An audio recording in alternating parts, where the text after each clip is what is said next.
It's a marathon of endurance tonight in Concord, North Carolina, as nearly 20 drivers will suit up tonight and see what kind of and they will be seeing quite the challenge.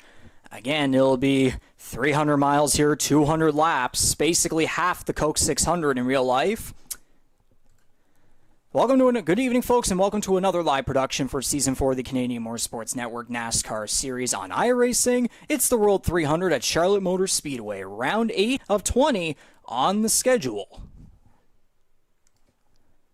And now as we get to our faces here, of course, this here in the commentary booth, your main play-by-play guy and main broadcaster Ryan MacAulay in Charlottetown, Prince Edward Island. Over on the other side of the country in Alberta, Canada, we have the guy that's been here since the beginning, of course, color commentator Jordy Caraher, of course. Now, Jordy, we're pretty much back at the good old, big recent line in Corbin MacAulay, who went back to victory lane here last week at Michigan after he had a bit of his streak of wins in a row there break at Atlanta, but he was just right back in victory lane as per usual. Won the pole, led 61 of 100 laps, finished 9th in stage 1, and he won the second stage. And it looked as though rookie Kyle Noel had made the right strategy call at the end, but good old late race cautions, including multiple wrecks, helped MacAulay get back on top. He's got 4 wins in 7 races, all in intermediates, and he could very well keep the intermediate run going tonight.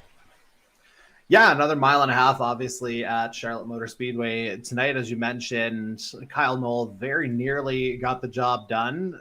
But again, the late race cautions effectively kind of brought the field back into play because it seemed like the 2-tire play could have worked out for him.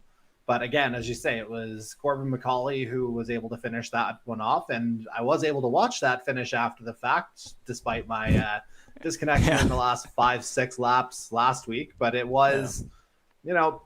kind of the result that we've become accustomed to over the first couple of months of this season. And we'll see if round 8 brings another winner to the table.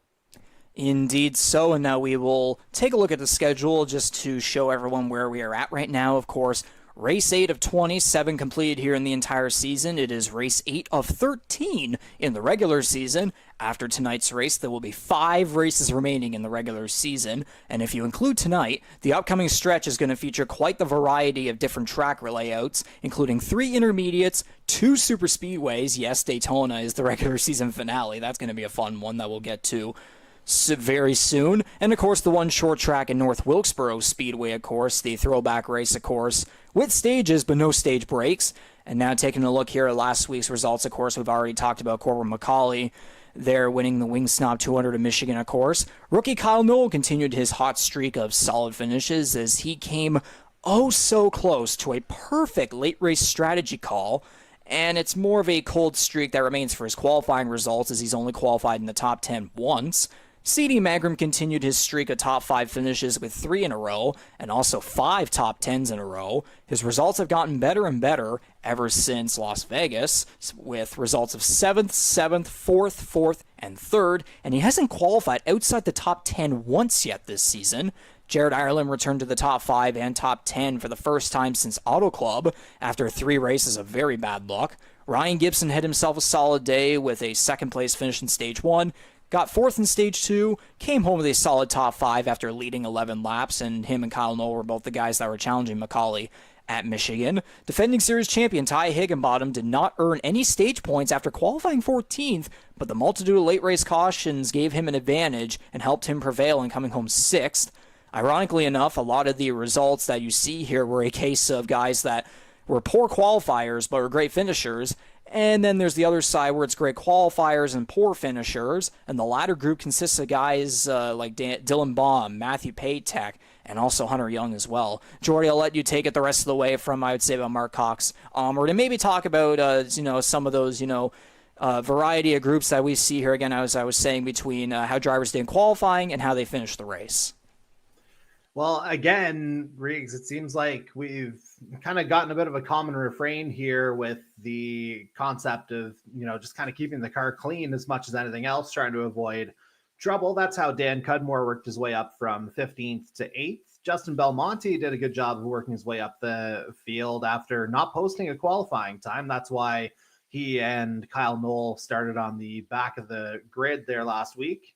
Belmonte ultimately comes home 9th with the number 10 finishing in 10th last week, that being Jason Butler, a guy who he was a little bit further up the board there in stage 3, but again, ultimately things kind of evened out, so to speak. And again, it's still a top 10 finish for Jason Butler's. He looks to hang on to a playoff spot. And then we get to, again, kind of the other side of the field here in the form. Well, beginning with Jonathan Peden there in 11th, again, at 17th, his qualifying start. So decent job to move his way up the field.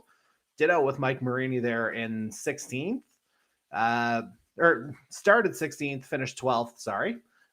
Michael Wolford coming home in 13th after qualifying 9th. Yeah, just a little bit of misfortune on his side. He and Butler came together, I do recall, at one point. Speaking of misfortune, Dylan Baum starting on the front row, ultimately finishes 14th.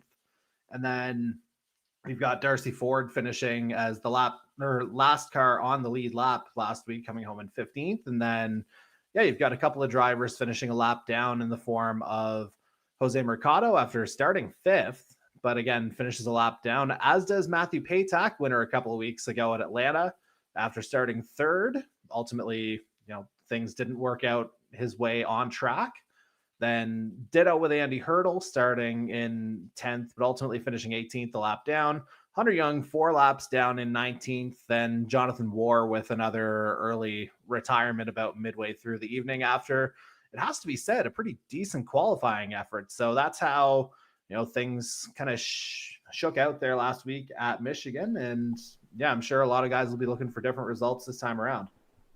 Indeed so, and now we'll take a look at the driver's standings. It should be noted, we probably should be saying this every single week now, that these standings that we're showing here, of course, feature the playoff locks at the top. So what you'll be hearing from us are the official standings without those taken into account, in case of potential confusion there.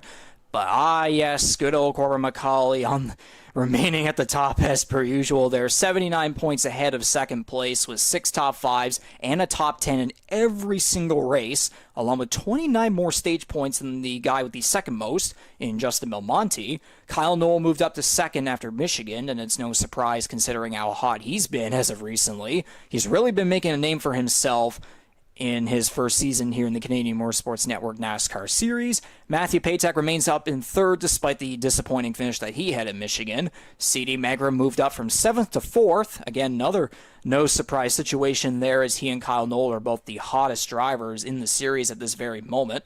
Justin Belmonte moves up 1 spot to 5th, and Scott Bailey, a notable absence at Michigan, where he was a former winner there, dropped from 2nd to 4th, and when he's shown up, it seems as though he's becoming the new guy to fight Corbin MacAulay every single week, as Justin Belmonte has kind of fallen off a little, and he also did miss Chicagoland as well. But now that he is back in the runs, maybe we could see a 3-man battle beginning tonight here at Charlotte Motor Speedway. Jordy, I'll let you take the rest of the way. Yeah, I'll try and make it quick here. That way we can get to the green flag in somewhat half-decent order. So if we go down the field a little bit, things get a little tighter around 9th and 10th. Ryan Gibson, Jared Ireland separated by just a point in those spots. Then again, a little further down, 12th and 13th, you're looking at a 4-point separation there between Darcy Ford and Hunter Young. And Andy Hurdle, another 4 points back. But then it really gets tight around the bubble there. Mark Cox, 15th. Jason Butler on the bubble in 16th. Jonathan Peden, 1 point back right now. So 6 races counting tonight, separating us from the end of the regular season and locking in that playoff picture. Man, oh man, Riggs, things are going to get even tighter as we go along.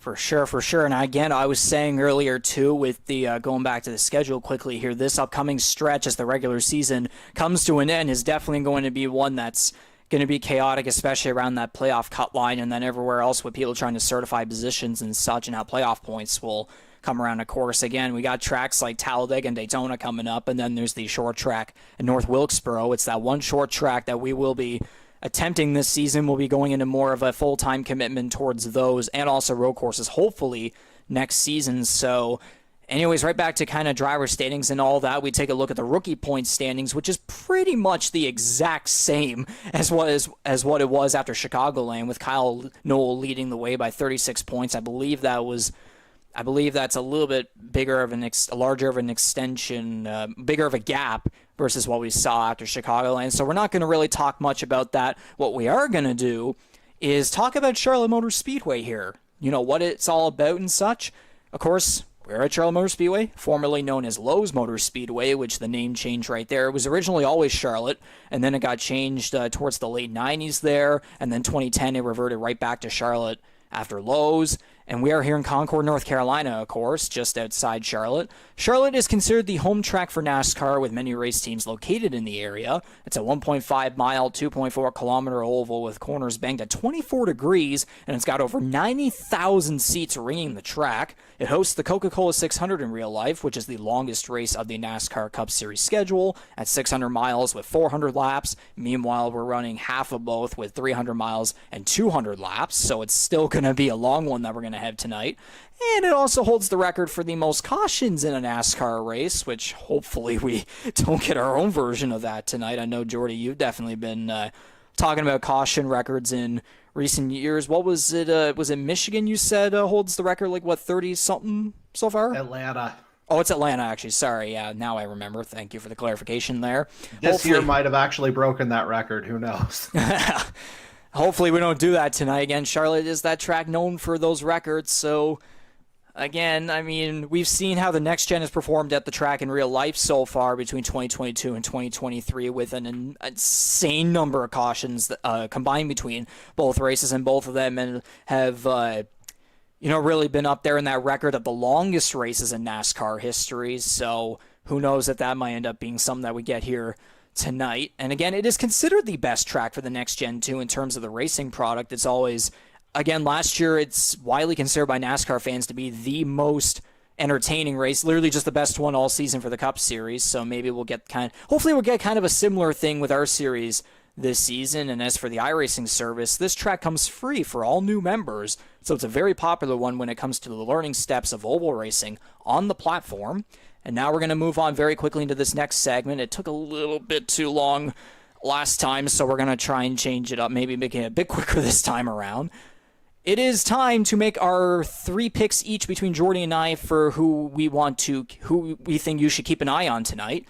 I'm going to steal Corbin MacAulay once again for the second week in a row, but this week offers a fair reason to choose him because he has never won at Charlotte in his entire career here in the Canadian Motorsports Network NASCAR Series. Literally, in the past 3 seasons, he's not won one of them. Again, on NASCAR Heat 5, though, again, Corbin has not really, hasn't been his best area, but then on iRacing, he says it's one of his better tracks, so we might see if that's a different story. Maybe an operation difference will prove itself. My second pick is going to be last year's winner, CD Magram, whose recent run makes him one of the consensus picks to win tonight, of course.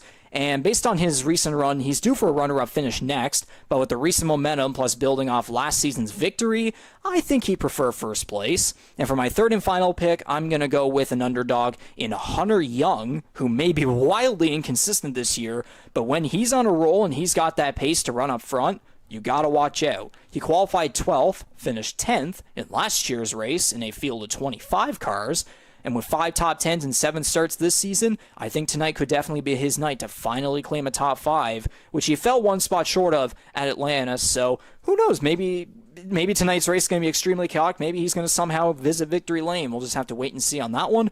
Jordy, we'll get your picks here very quickly. All right, so you picked the reigning champion here at Charlotte. I'm going to take each of the 2 guys who have won here in the past. Darcy Ford won here in season 1. Ty Higginbotham broke through here for his first victory in season 2, and he's got a little bit of added motivation, having just recently moved back to North Carolina himself.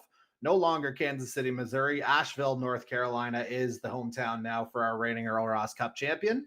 And for my third pick, I'm going with the guy who wasn't here last week, a guy who may be looking to make amends here a little bit in the form of the 88 of Scott Bailey. And he's a guy who's been consistent, and he does have a win at Charlotte. I mean, technically it's the Charlotte Roval, but it does use part of the same track surface as well. So he's a guy who's comfortable around here. And, given the overall consistency, don't be surprised if you find the 88 in contention as the evening progresses. Of course. And now I'm gonna send a very quick message here to the drivers to get the engines fired up for tonight's race, the World 300 Charlotte Motor Speedway, of course. So don't go away. We'll go into a very quick loop here. So stay tuned. We'll get racing here very shortly.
There you have the engines firing up here on the front straightaway of Charlotte Motor Speedway. Of course, you can see the number 3 SimlyPro.com car, Toyota of Dylan Baum right there in first place. As the cars roll off, we'll get to the starting grid here, of course. I'll go with the chopper cam in that case, so we can at least be up close in some form. But here we go with the starting grid. Starting in first place, Dylan Baum just loves to win poles because reasons. And you got the number 17, of course, no surprise there, and Corbin MacAulay there in second place, starting alongside him on the front row. And then next up right here on the second row, we got Seating Magram, the reigning World 300 winner in his number 1 car right there. And then we got the number 97 Toyota of Ty Higginbottom in fourth place, who won the race in 2021. Rounding out our top 5 here, we've got Scott Bailey on the inside of row 3 in his number 88 Chevy. He will have, rather appropriately, the number 6 of Justin Belmonte on his outside. He will start 6th in his Ford. Speaking of Ford, Darcy Ford starting in 7th place. I swear to God I didn't plan that, in the number 64 Chevy. And on the outside of row 4, starting in 8th, the number 21 of Matthew Paytak. Rounding at the top 10, we got the number 23 Chevrolet of Ryan Gibson. Rounding at the top 10 will be the number 12 Toyota of Mike Marini. And then just outside the top 10, we got the number 29 Ford of Jonathan Ward. It's a pair of underdogs just outside the top 10 here. And then we got my third pick here from who to keep an eye on tonight. It's number 77 Ford of Hunter Young. Looking ahead to row 7, we have the guy who had the near miss there last week in the form of Kyle Noel, drawing lucky 13 here tonight in his number 15 Toyota. And starting in 14th is the 13 of Jared Ireland. Geez, that's a bit of a tongue twister of a row as we move on to row 8, where we'll find the number 36 of Michael Wolford. His Chevy will start in 15th. And on his outside, hey, these two together again. It's the number 10 of Jason Butler in that Chevy. Yeah, that's definitely a way to put it right there. And then now on this row towards the back, we got the number 2 Ford of Daniel Cudmore, who got a very solid 8th place finish back at Michigan. He's been on quite the run again, 3rd place at Atlanta, and then that good finish, the top 10 there at Michigan. Then alongside him, the number 7 Chevrolet of Andy Hurdle will start 18th. And then, of course, right now with an EOL based on post-race penalties from Michigan is the number 33 of Jonathan Peden, so he'll be starting from the pit lane. And that does it for the starting grid, of course, here. And we should also be mentioned, based on penalties as well, Jose Mercado is suspended for tonight's event, so we will hope to see him back at Talladega next week, and that's an interesting return, Jordy? It is. I believe Mercado actually a past winner at Talladega as well. I think he saved himself to end the round at 12 in Season 2, if I recall. And with that, the cars will roll to the green flag. The World 300 at Charlotte Motor Speedway is underway.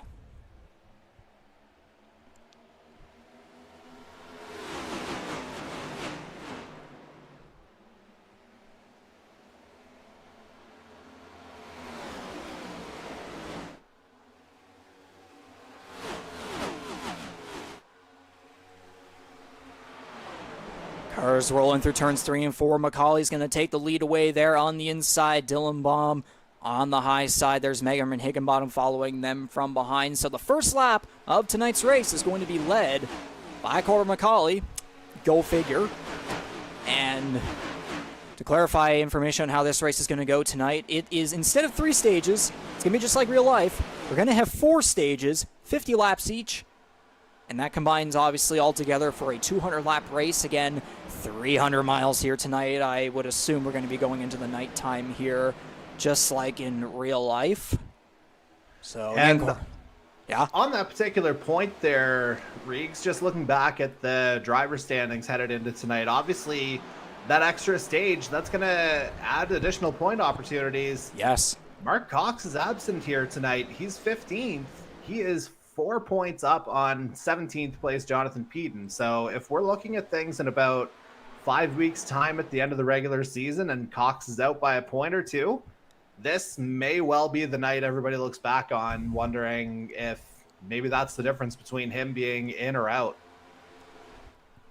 Indeed so. So yeah, Mercado and Cox both. This one, of course, Tom Janikowski as well. But a 19-car field, still pretty solid for tonight.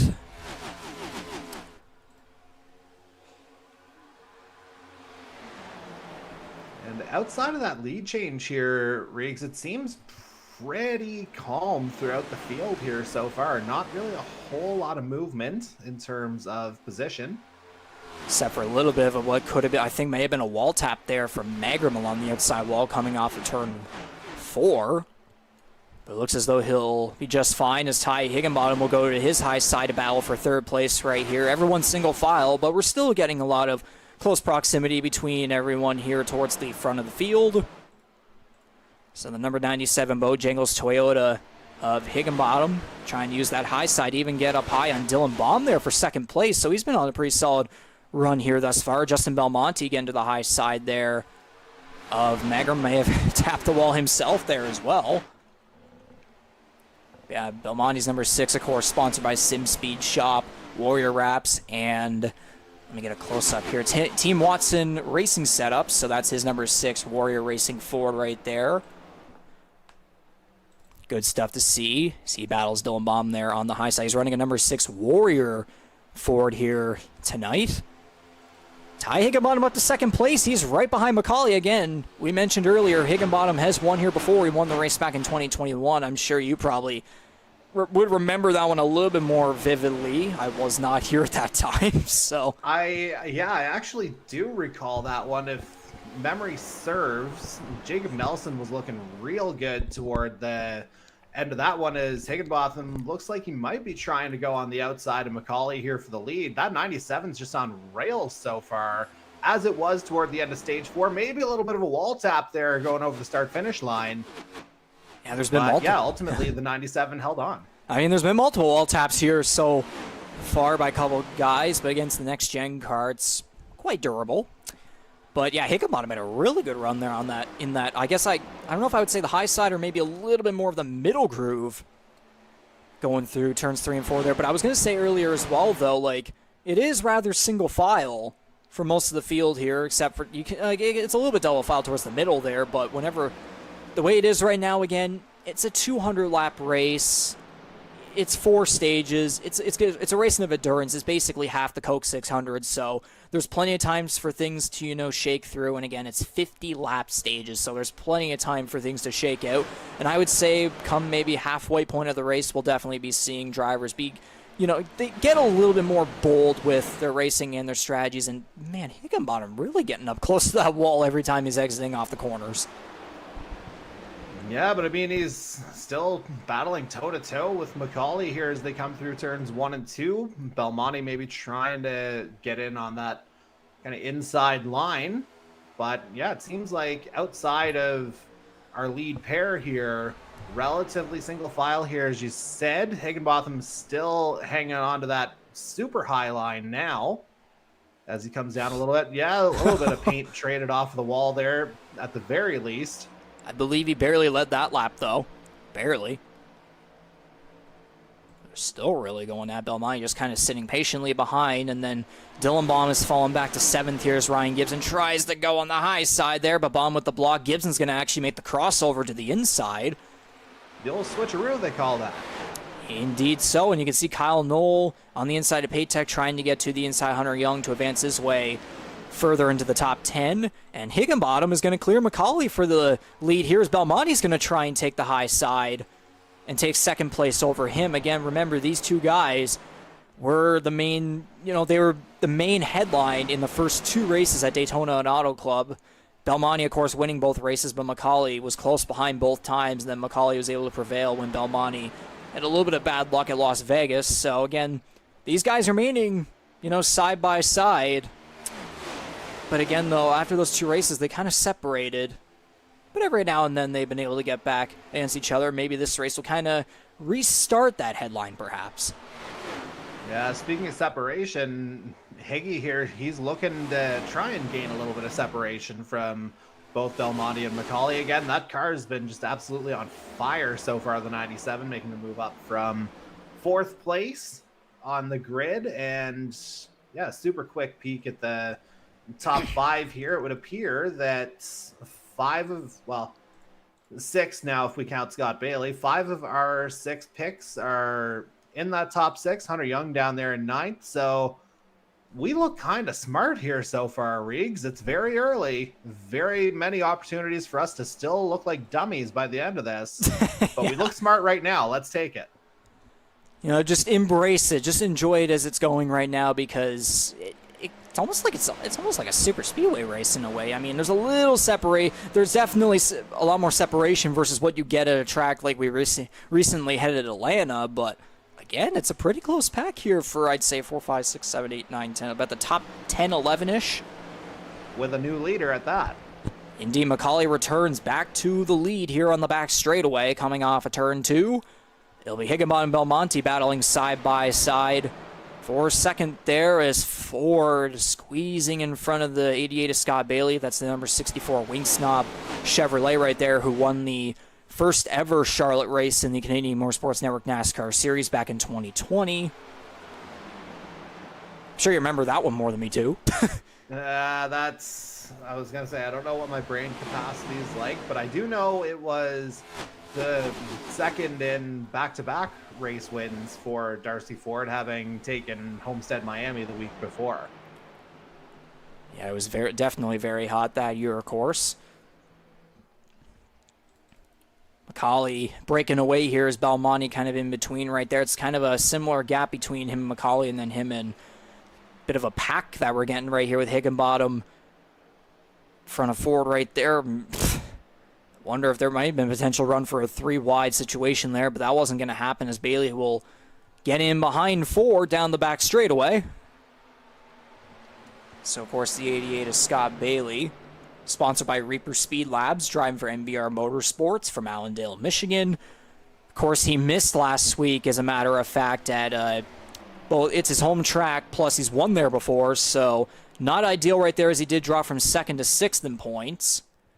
But, I mean, he's back at it again, battling up front here. No surprise to see whatsoever there. I mean, again, Justin Belmonte also missed a race, but he's still contending up there. So, again, though, it's with points and stuff, it's a little bit more of a concern towards the back, as you were talking about with Mark Cox. Because, again, if there started to be a pattern where he started missing races, then, again, people would look back on tonight, of course.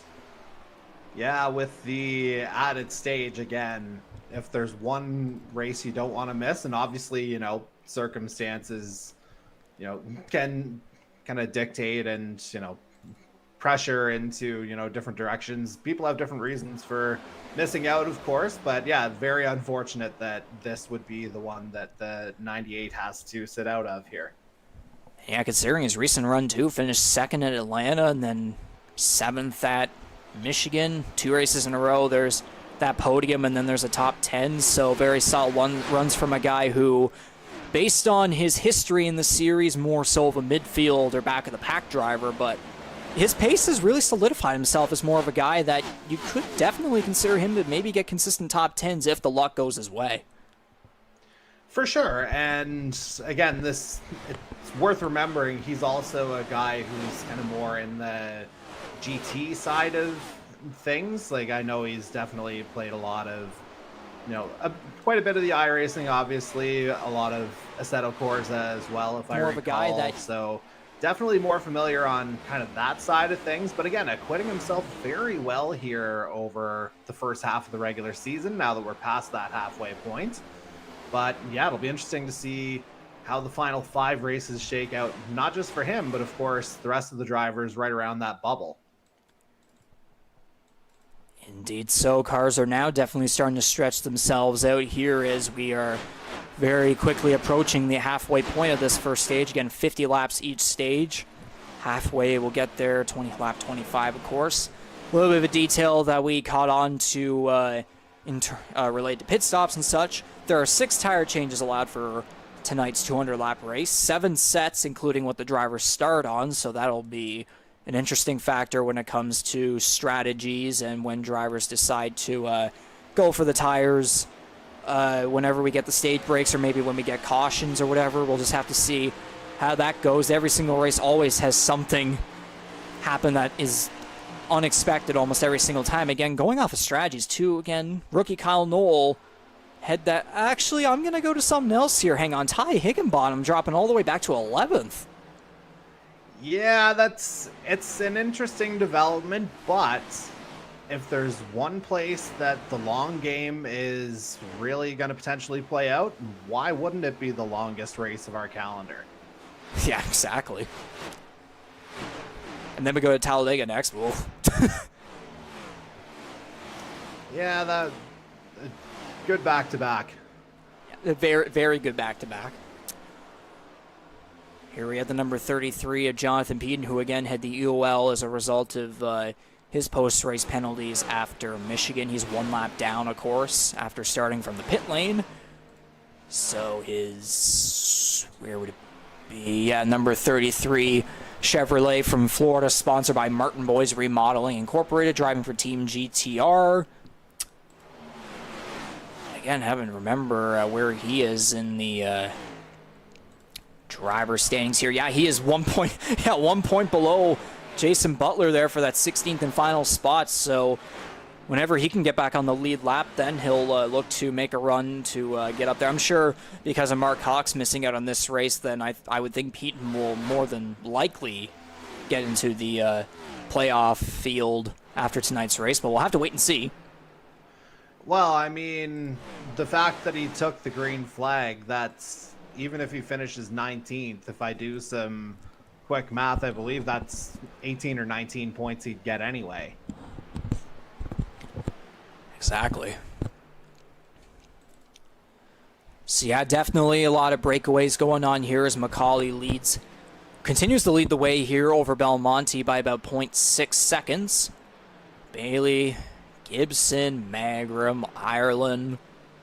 There's Ford, Paytack, and Baum there, and then Hunter Young and Michael Wolford there battling for that final spot in the top 10. Again, Higginbottom dropping back, and something happening here. Kyle Noel, I believe, may have just pitted, I would think. Yeah, I had just noticed he was a lap down. That certainly would explain it. So let's see what he might have chosen here. Playing a bit of the long game maybe here. Goes for the right side. See if he goes for the left. No. It's that 2-tire strategy we saw back in Michigan, although this time around it's way earlier. He seems to be super comfortable with it, though. Either he likes it or he just didn't maybe like the balance on that one side. And Belmonte's now coming down the pit lane, so I would assume this is pretty much going to be the green flag pit window that we're seeing here just past the halfway point of the first stage. And the fact that it is a green flag window, it's, not that you'd wish anything on the drivers, but it is nice to see. It does bring, obviously, a little more strategy into play here as opposed to just defaulting to pitting under yellow every time. So Belmonte's going to go for 4 tires. We'll see what Cudmore and MacAulay are going to do as they head down pit road. Cudmore's number 2. Cudmore designed Ford right there, the brand of one of his brothers, of course. So Cudmore's going to go for 4 tires. There's MacAulay. Let's see what he does here. Not much, evidently. Just the fuel, or is it a damage thing, or? Well, 12.7 seconds. It wouldn't suggest like a whole lot went down, but we'll see. I'm going to, replay this back very quickly. Yeah, nothing. Must have liked the feel of it, and with 19 laps left in the stage, must feel confident in, how the car is operating. And the other thing, later on, maybe that potentially, if I can speak English, saves a set of tires. That's the other thing, too. Drivers might end up playing the long game. Again, 4 stages of 50 laps each, so that long game thing is going to be a very big factor here in tonight's race. And there comes Butler off of the pit lane. Ty Higginbottom heading down right now. Higginbottom had a very fast car early on, battling, eventually getting his way up to lead and leading several laps before falling back to just outside the top 10. Might have been a potential tire-saving strategy there. Dylan Baum heading down the pit lane, and there's Jonathan Peden there. So right now only the top 7 are on the lead lap.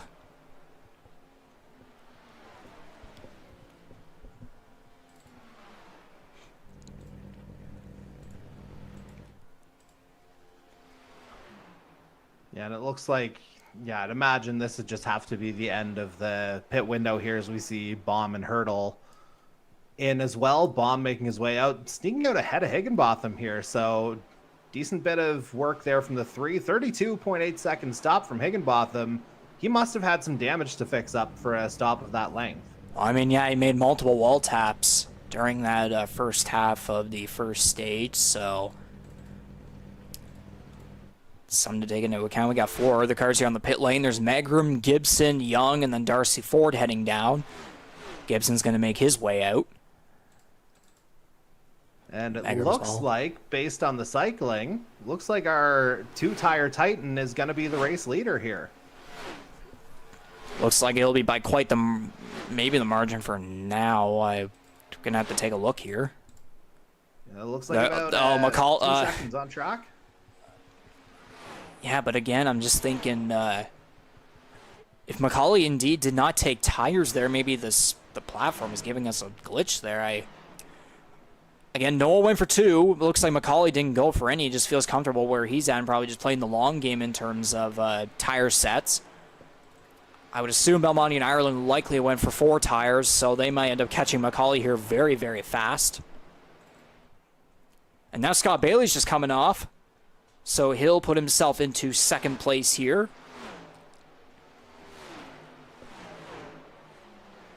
Yeah, the last of our runners here to make a pit stop, and it seems like, that's kind of worked out pretty well for him. And yeah, we got our first cycle, 2-second lead.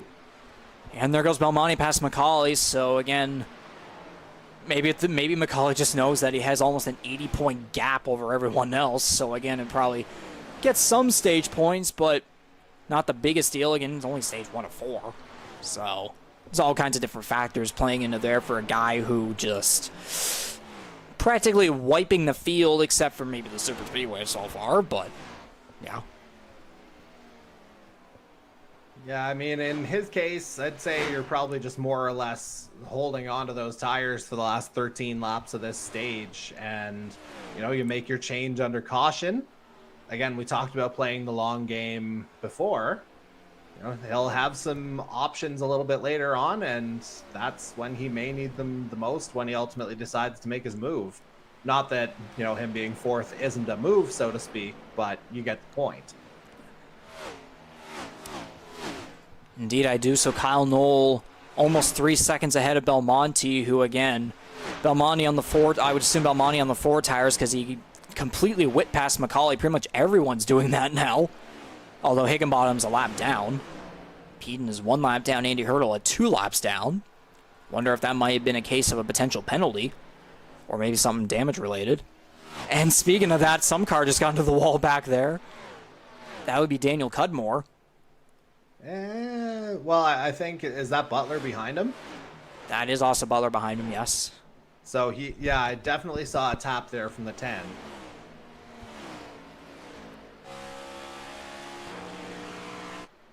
Just kind of on that back quarter panel on the right side. Belmonte is definitely catching Noel, as now the gap is now down to 2.3, and it's that gap is decreasing very fast, as we are now at 11 laps to go in the first stage for rookie Kyle Noel, who again leading the rookie point standings by 36 points. He's second in the overall driver standings, and again he's really, again, I said earlier, he's making a name for himself in his first run here in the Canadian Motorsports Network NASCAR Series for his rookie season. Again, the guy out of Raleigh, North Carolina. Yeah, basically a home track for him, driving for Storm Surge eSports. So, again, that momentum, again, falling short last week is only going to give him more confidence and momentum to keep trying his best. And, yeah, obviously it's only stage 1, but again, though, those stage points will be integral, and also I believe that one playoff point is there for him. So, and another wall tap there behind from Jason Butler. So as you were mentioning earlier, yeah, another one there. But again, back to Kyle Noel. Just we're seeing some good things out of him for his first year.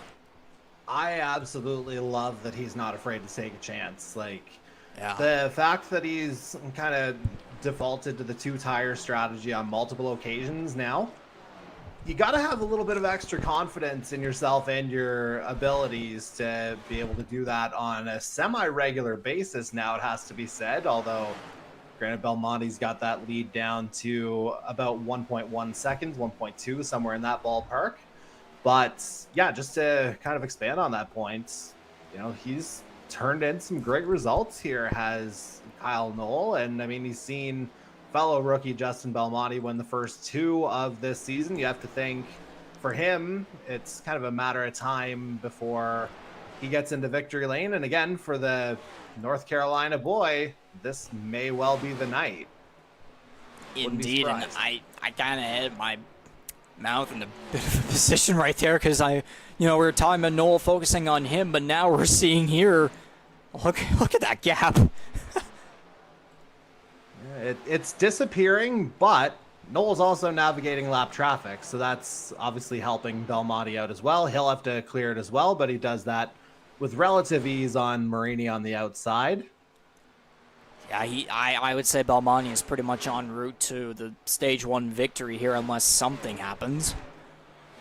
But well, I mean, you look at it, there's 6 seconds between Belmonte and Corbin MacAulay now, so if it's not one of these two, then yeah, something crazy has gone on in the final 5.5 laps of this stage.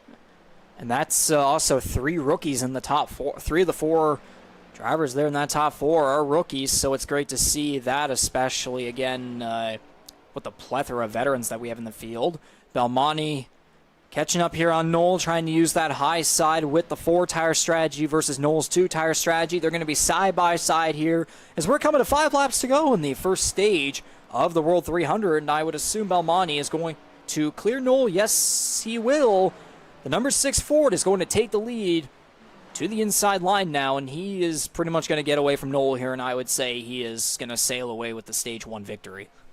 Just absolutely powered around Noel on the outside, coming up to the start-finish line, did Justin Belmonte that time around. And again, this is probably where, 4 fresh tires is going to pay a little bit more dividends. Again, having the 2 extra available toward the end of the stage may be beneficial to Kyle Noel, but for right now, again, it looks like it's Belmonte's stage to lose. And again, with the gap between himself and Corbin MacAulay, I feel like second, knock on wood, is pretty safe here for the 15. Indeed so, and again, in the overall standings, Belmonte sits 5th, moved up from 6th to 5th after last week's race in Michigan. So I would think his mindset right now is to try and at least gain stage points, considering that one race at Chicagoland he did end up missing.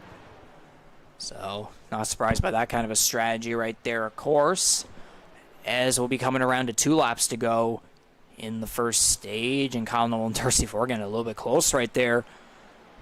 Down the back straightaway. Yeah, I mean, if we go back to Belmonte there for a second, obviously he did his damage in the first 2 weeks, I believe by virtue of the 2 victories. Correct me if I'm wrong. If we were to go into the playoffs today, I think, is it based on wins coming first, or is it still points? If it's wins, he's the number 2 seed. Playoff points, I would think. Yeah. Yeah, I think historically we ordered it by wins first, which again, MacAulay 4, Belmonte 2, Paytack 1. That put, again, Belmonte in a very comfortable 2 spot, but he's in a very, very comfortable 1 spot. Go on to now the final lap of stage 1. Trying to see here how it works.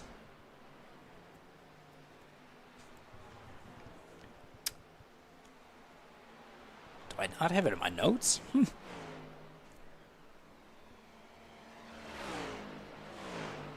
But as you do that, again, it worked very well for Justin Belmonte, as he's going to go ahead and take stage 1 for you, Reeks. Indeed he will. And I was just trying to check there if I had anything, but no, I guess not. We'll just, we'll focus on that another time. But yes, stage 1 in the World 300. I almost keep saying 600 because I'm so used to the Coke 600. Justin Belmonte, number 6 Ford, is going to take the victory in stage 1 of 4 here in tonight's race. Kyle Noel is going to take second. There's the caution. Corbin MacAulay will take 3rd place. 6 seconds behind Noel right there. Jared Ireland's going to take 4th. Dylan Baum 5th. Scott Bailey 6th. C.D. Magerman 7th. Ryan Gibson 8th. Hunter Young 9th. And rounding at the top 10 with that one final point is going to be the number 29 of Jonathan War. So again, that final row in the top 10 between War and Hunter Young right there. Seeing it's a bit of a flip right there, but still practically the same thing we're seeing there at the bottom of the top 10. So good to see from those 2 underdogs. And again, based on the drivers that I picked to keep an eye on, there's MacAulay in 3rd.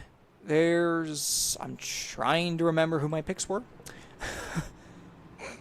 Magerman Young. Okay, yeah. MacAulay 3rd, Magram 7th, and Young 9th. So again, there's still time for those guys to come through. And again, with your picks, there's not so great for guys like Higginbottom and Ford so far. And then, who was the 3rd man? Just a moment. It was Scott Bailey. Yeah, and Bailey's 6th. So I mean, you do have a bit of a a light at the end of the tunnel there so far. It's a long night. Yeah, exactly. Still a long night. Plenty of things to happen. Again, though, the pattern we've seen over the season so far, it's usually the first stage where things are relatively calm, if that's a fair way to put it. And then maybe the second stage onwards starts to shape out in a certain manner. Although this time around, again, it's 4 stages tonight. So we'll see, maybe the first 2 stages are good, and then maybe the rest of the way is a different story. I don't know. We'll just have to see how many broadcaster jinx that will eventually end up kicking us in the butt eventually. Yeah, I feel like the vibe might be just a little bit different with the, again, additional stage like we were talking about, as a little bit of a longer stop there from Dylan Baum, 32 seconds that time around.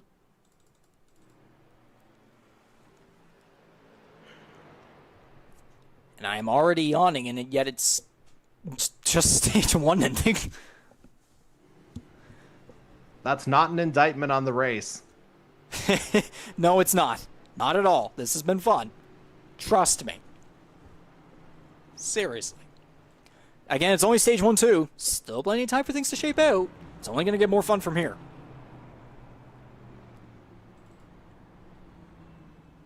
There's another round of cars heading down the pit lane now. That would be, I would assume the cars basically anyone who was lapped. Yeah, it's all the lap cars. Higginbottom, Ford, Marini, Butler, Peden, and then Andy Hurdle. So, yeah, they're all going to now go a lap down there, originally on the lead lap in front of everyone behind the pace car, but now it's a different story. Daniel Cudmore heading down the pit lane as well. I believe he's the final car on the lead lap at this moment. And Butler may have shot his stall right there because we just saw him back right into it. So not ideal there for the number 10. Higginbottom will come off first for the lap cars with Ford right behind. There's Marini and Peden coming off. Butler remaining in his stall thus far. Cudmore's going to get out in front of him. And then once again, right back to the front here. Andy Hurdle's still behind the pace car right there as he sits in front of Stage 1 winner and current race leader, Justin Belmonte. That should be lucky dog territory then for the 7, as I imagine he'll get waved around. But I could have sworn he was 2 laps down. Maybe he was. But if everyone else is back on the lead lap, he may literally be the only option. I would say we'll just have to wait and see for what happens here when we eventually do get back to green. But the lap cars now have caught up to the rest of the field here, and I would assume we're going to go back to green with 45 laps to go in the second stage.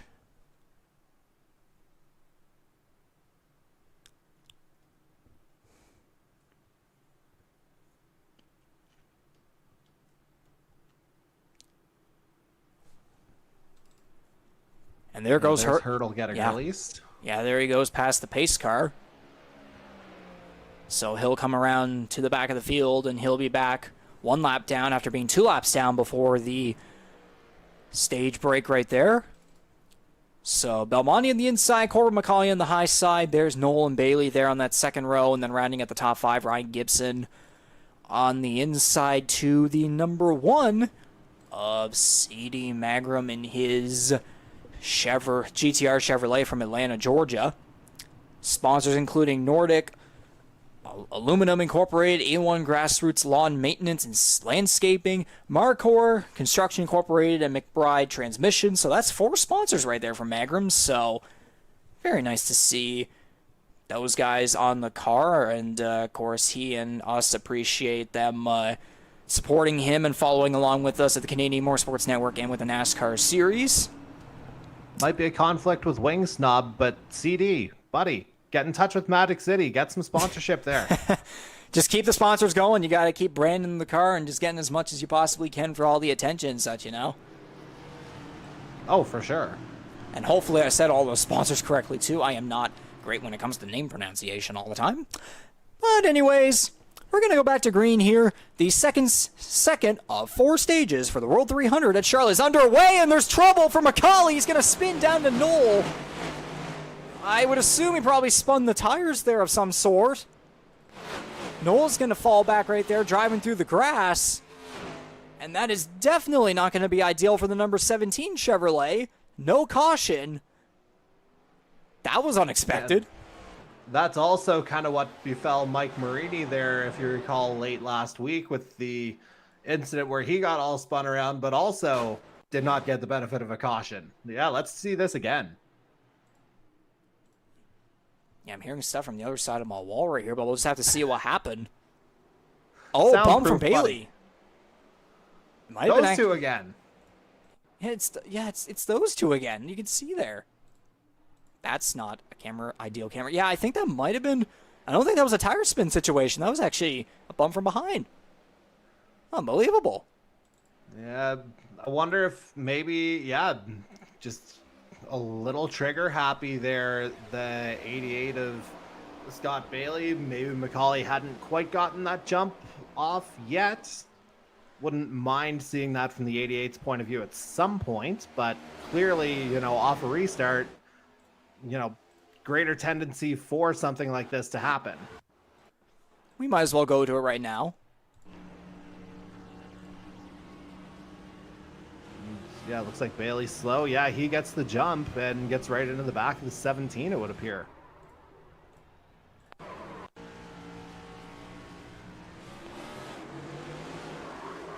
Yeah, by like a couple milliseconds there. That was definitely a jump there.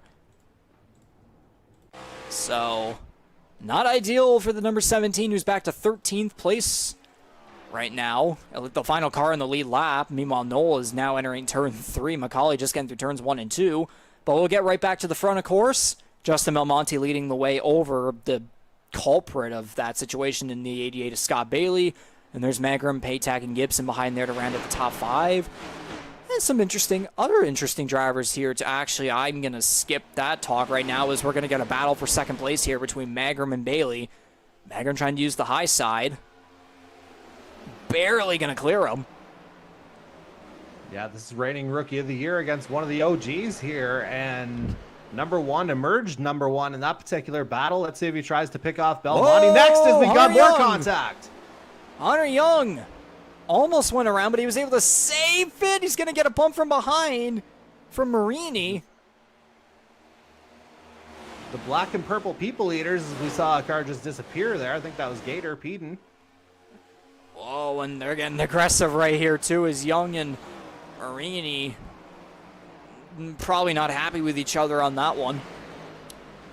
But we'll see here what happened with Hunter Young. I just lost it. About did. Yeah, I don't think Baum nudged him there at all, come out of 4, and yeah, he just wasn't back up to speed by the time Marini got to the back of him, and really hard for Marini to take too much in the way of avoiding action there once he realized what was going on.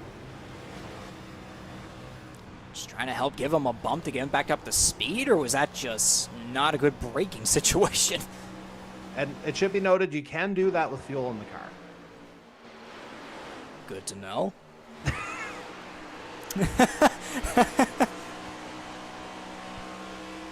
Anyway, back to the action. About that, Marini just had a bit of a moment there tapping the wall off of turn 2. But we'll get right back up here. Look at this. The reigning Rookie of the Year and the reigning World 300 winner, CD Magrum, goes to the front. He'll lead the way over Justin Belmonte. Yeah, and already building up a bit of a gap there between himself and that chase pack of about 4 or 5 cars that stretches from Belmonte down to Paytax, 2nd through 6th. Don't be surprised if they swallow him up relatively quickly. Obviously, you know, the draft maybe not quite as powerful as it would be at a place like, say, Daytona or Michigan, but, you know, certainly, you know, 5 trying to take down 1, your odds certainly aren't too bad in that situation. Marini again consistent with there with the wall taps. Had it happen again off the final corner. But that's 4, 5, 6, 7. Yeah, pretty much everyone's single file. Hunter Young trying to find a bit of a run there to the inside of Wolford for 7th, but that's not going to happen. There's Daniel Ty Higginbottom still 1 lap down. He would be in 9th place, but no, he is back in 16th. And again, another, is that a wall tap from Jared Ireland? I mean, the walls are pretty much your friends here in Charlotte, it would appear. Apparently so. They just love to give you hugs. But Cudmore's going to get past the lap car of Higginbottom and hold firm there on 9th and look to make a run on Hunter Young for 8th again. Guy like Cudmore, who again, we know him as the conservative guy, but every time he tried to remain conservative, there was always something that would go wrong in the first couple races, especially at Las Vegas when he had that. He seemed to have that incident avoided, but then car just came right down into him while he was on the apron. But now, ever since Atlanta, again, 3rd place, 8th place, and now he's running up here in the top 10. Again, this is a guy who in the standings is 38 points below the cut line. But it does make me wonder, and maybe even you too, if he's going to make a run in these final couple races, and maybe he'll make his way in on points if it's not able to win. Again, we still have Talladega, we still have North Wilkesboro, and Daytona. There's plenty of time for things to shake up with him.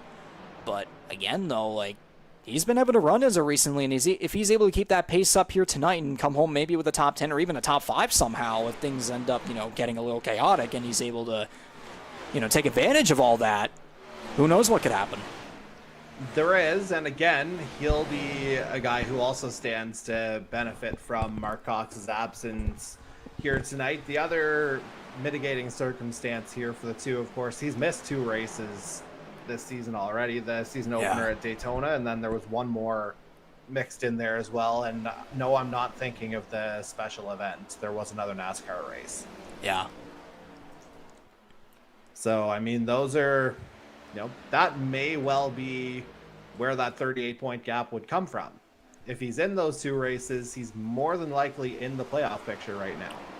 88 Scott Bailey had a bit of a moment there, the back end getting a little wiggly coming off of turn 4. But we are now on lap 70 of 200, about nearing the halfway point of the second stage. Again, despite what we just had there at the start of the stage, other than that, we haven't had any big incidents just yet.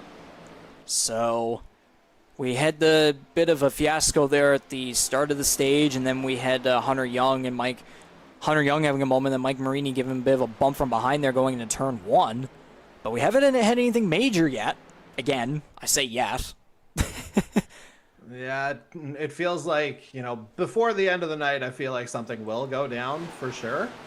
And speaking of going down, one thing that doesn't seem to be going down is the gap between Corbin MacAulay and the rest of the field. You would think, you see him there. He's kind of driving on an island, so to speak. Not a literal one, even though he actually is, but you know what I mean? He's kind of on his own here, so to speak, about 7 seconds back of the rest of the lead lap pack. So obviously a long night still to come here.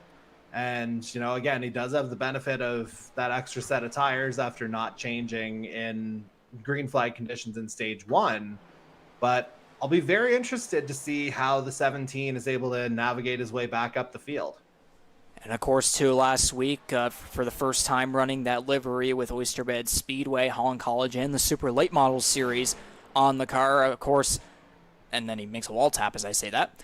Of course, not affiliated in a financial manner with any of them, just, putting them on there for fun. Again, along with me, Corbin works at Oysterbed Speedway as the scoreboard operator, so of course you kind of have to get that on the car for both a personal level and also for that reason too. But again, with Oysterbed Speedway and the Super Late Model Series being mentioned, if you're in the Maritimes, Super Late Model Series this weekend on Saturday night at 6 p.m., that's when the green flag is. They'll be making their inaugural run on Prince Edward Island, historical debut on the island for round 2 of 6 on the 2023 schedule, so you will not want to miss out on that. We also, at the track, will be offering 3 other divisions, including street stocks, Honda Outlaws, and mini stocks. And there's a caution out. Higginbottom is slow, and some cars are even on the pit lane too. Darcy Ford's on the apron with front end damage. So there you go, halfway through the second stage. It looks like something happened. I mean, yeah, they don't just trigger random cautions mid-stage. I see Ford getting all smoky there. Yeah, look at this camera here. It's he and Hunter Young. Did Jared Ireland go for something? Oh, he did. 3 wide into the corner. Ford comes down, not clear. Into the wall hard. Cudmore with a little bit of contact. Higginbottom. Riggs, even though, the car numbers add up, the math of 3 wide certainly didn't. 64, 13, and 77, that just did not work out in this particular instance, as we'll see again. Yeah, there's the turn. Cudmore, just gets into the front of Ford as he gets all out of sorts. And, justified first caution as, we see Ford going spinning into Chevy. And a very hard hit, too. We're definitely going to have to get a view of Jared Ireland's perspective of this one. Yeah, his name might be Ireland, but no luck of the Irish on this one. As, I was going to say, it didn't look like a full-on touch there. What was that term you used last week? I can't remember. Net code. Yeah, that's the one. So, again, if we get it a little bit slowed down here, of course, he does go for it. He has the lane, and then Ford moves down from the middle, so just not clear for Ford. I would say Ireland had the lane going there, and it just didn't work out. So, again, only having, again, for this kind of a race, too, again, with, only one faster pair, I would assume Ford probably is going to use it. Maybe. Why not? He was part of that pack that was a lap down already. Yeah. At one point. But definitely a rough situation for a guy who, if I look at his statistics here, Darcy Ford currently 12th in the standings, though. He fell 3 positions back after the previous race. Only one top 5 and one top 10 throughout the season. Again, 18th, 20th, and 15th in the first 3 races.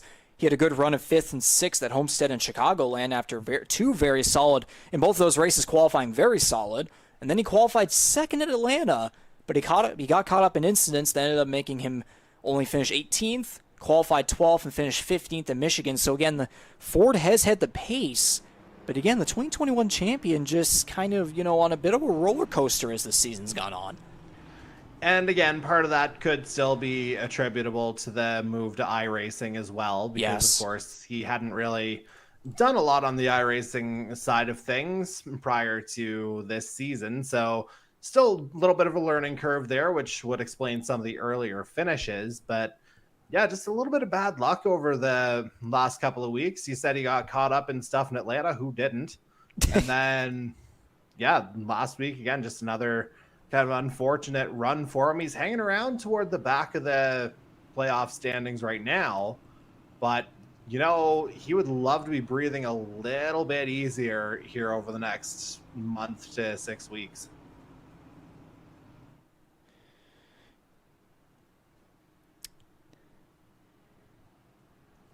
For sure.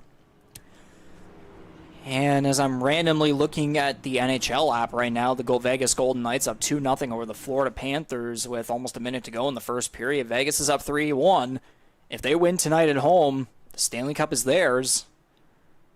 And I would hope, you being a Toronto fan getting swept, I would think, would you be glad to see Florida lose out? If it was anybody else, maybe, but I mean, Vegas, they kind of pulled a Lightning from a couple of years ago and just went way the hell over the cap for the playoffs, where of course no cap exists. Yeah, taking advantage of LTIR because reasons. But this is not the place to elaborate on that, of course, as the field is gonna go double file here down the back straightaway, and you can see the sun is setting in the background, so we will eventually be transitioning to nighttime, of course, here at Charlotte Motor Speedway in Concord, North Carolina. Lights will eventually come on, and we'll get some good old nighttime racing, and I would assume, in that case, the grip, there's definitely going to be a lot more grip for these drivers, even though the track temperature does hold at 28 degrees. Grip, yes. But you'd have to think it would also take just a little bit longer for those tires to get up to temperature. So yes, maybe exactly. some struggles early in stints. Yeah. So there is definitely give and take. Yeah, the short runs will definitely be interesting to see, but then as the long runs go on, might be a little bit more grip. I mean, again, everyone's stretching out and being able to hold their line. Again, we have seen some moments, of course, with cars stretched out, but we're going to get back to green here with almost 20 laps to go in the second stage of the World 300. Justin Belmonte leading the way over Dylan Baum, who is up to second place now. Yeah, clean start that time around compared to the start of stage 2. Nobody kind of getting out of sorts here, as, yeah, everyone's still pointed in the right direction. Everybody's ready to go. Let's open things up a little bit here, boys. Indeed, and Corbin MacAulay right there and battling against Kyle Noel right here. Ooh, getting close there with Matthew Patek, but that's for 8th place right there. MacAulay trying to get back up to the front after a little bit of the fiasco that went on there to begin the second stage. A moment there with Scott Bailey. Didn't get the caution at the start of that stage. No, did not. But got it now. Indeed, and there's going to be a dive down there by Ryan Gibson. I thought that was going to be for 3 wide, but no, that's not the case. And how about Magram using that high side? What a run to get to the lead. Hopefully he's not going to tap the wall. He will not. Oh, and Gibson's going to have a moment. He's going to keep it going. He's going to keep his number 23 car straight into turn 1. Battling down to the inside of Dylan Baum for 4th place. I tell you though, Riggs, there is absolutely some power off of that high line. How many times have we seen that already over the course of the evening? Ty Higginbotham in the first stage to take the lead. Justin Belmonte powering past Kyle Noel to take the stage 1 win. Admittedly, tire strategy is playing a role in that, but the sheer power off of that line definitely made its presence felt there toward the end of the stage. And then again, you just saw it again with CD Mangrum taking the top spot here. So there's definitely something to be said for that here. Typically, you know, the shortest distance to get from point A to point B is a straight line, but you know, there's leverage to be had on that high side here. We'll see if more guys leverage it.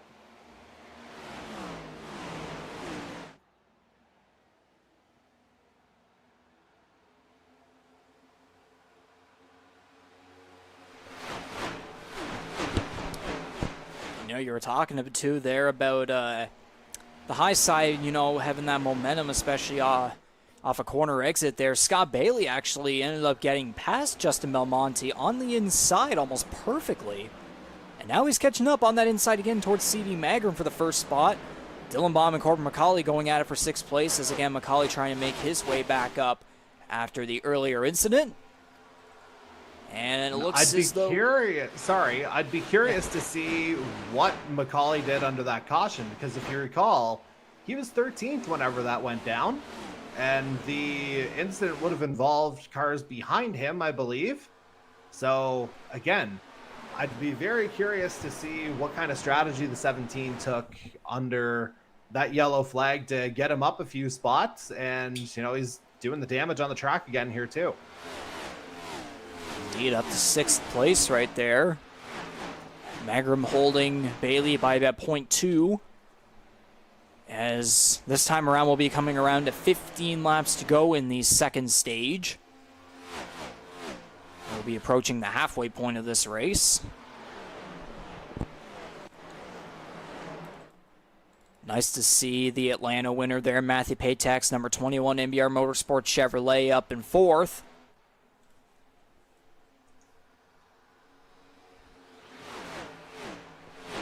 Again, he was trying to carry on the momentum from his first career victory, again, as you said, a long time coming, of course, for how long he's been here in the series thus far.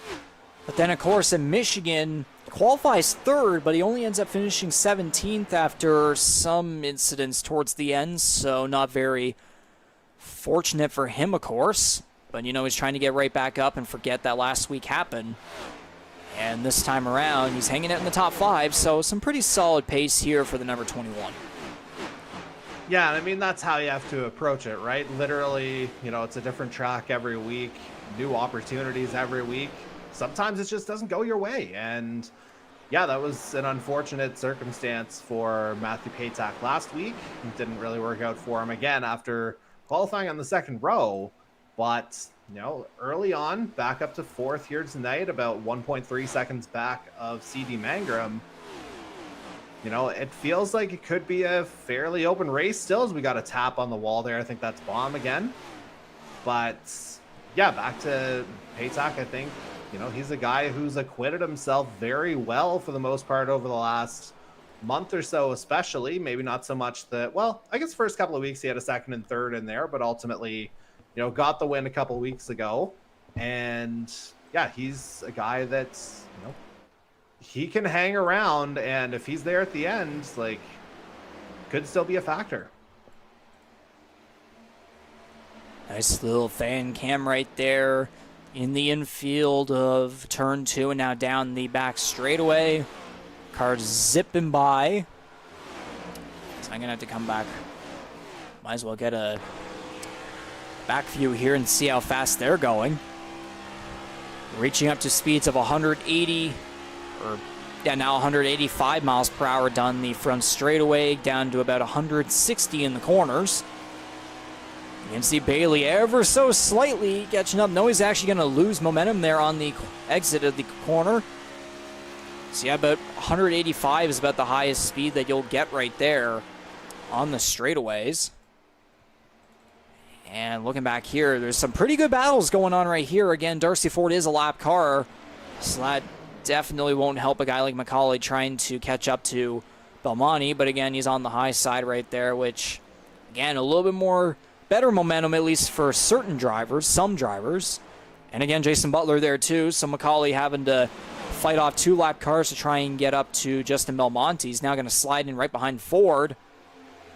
And a lot of close racing here. It's Kyle Noel and Dylan Baum and Kyle Noel going at it there. That's for 9th. Yeah, that's 3 rookies actually going at it right there. And then meanwhile, Belmonte is in 5th. But we are now at 9 laps to go in the second stage, and CD Magram is holding on, at least so far, by about 0.2 again over Scott Bailey. Ryan Gibson, Matthew Patek staying a little bit patient from behind. And I do wonder if we're going to have a little bit of a case in this race. Again, it's 4 stages. We saw in stage 1, Belmonte got the victory. Now he's in 5th. CD Magram up here in 1st. I wonder if we might get a case where we might get a different winner each time. I mean, yeah, I'm sure, like, it's definitely possible. We've had a number of drivers show themselves to be competitive. Of course, the one that matters the most will be the one at the end of lap 200. But, I mean, you have to get there first, right? And the best way to make sure you're there, make sure you don't have other cars in your way. Get to the head of the field. Indeed so. Magram looks as though the gap is kind of increasing a little, not too much, about 0.3 now, ever so slightly. That's 7 laps to go.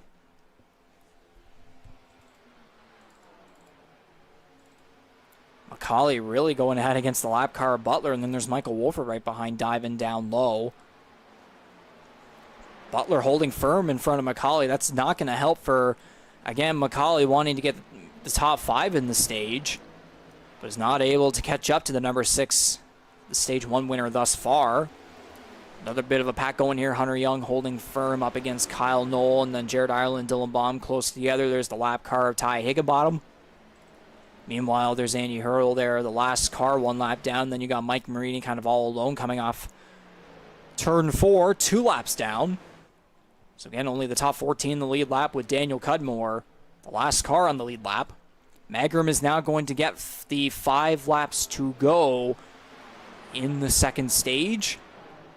Bailey trying to use the bit of the middle to the high side there to maybe get a little bit more momentum. There's Marini down on the apron. Yeah, perhaps just maybe about to make a pit stop or just coming out of pit lane for some reason, or not sure what's going on there. 3 laps down, I do know that.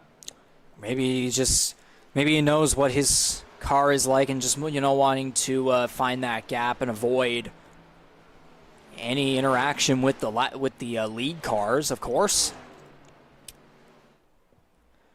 Gap has increased a little bit now to 0.4.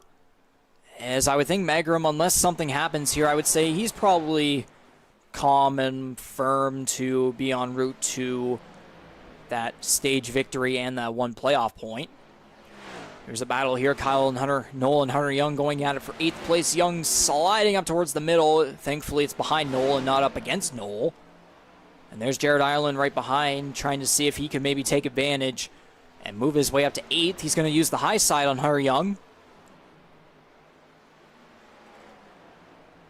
And we got, okay, now we have the 3 cars together as Jason Butler actually pulls back. Or maybe something happened. And now MacAulay's going to try and take advantage here of Wolford on the inside for 6th place. Maybe try and get his way up to 5th over Belmonte. Wolford holding firm there. Running out of time before the end of this stage, though. 2 to go. Indeed, they're really going at it.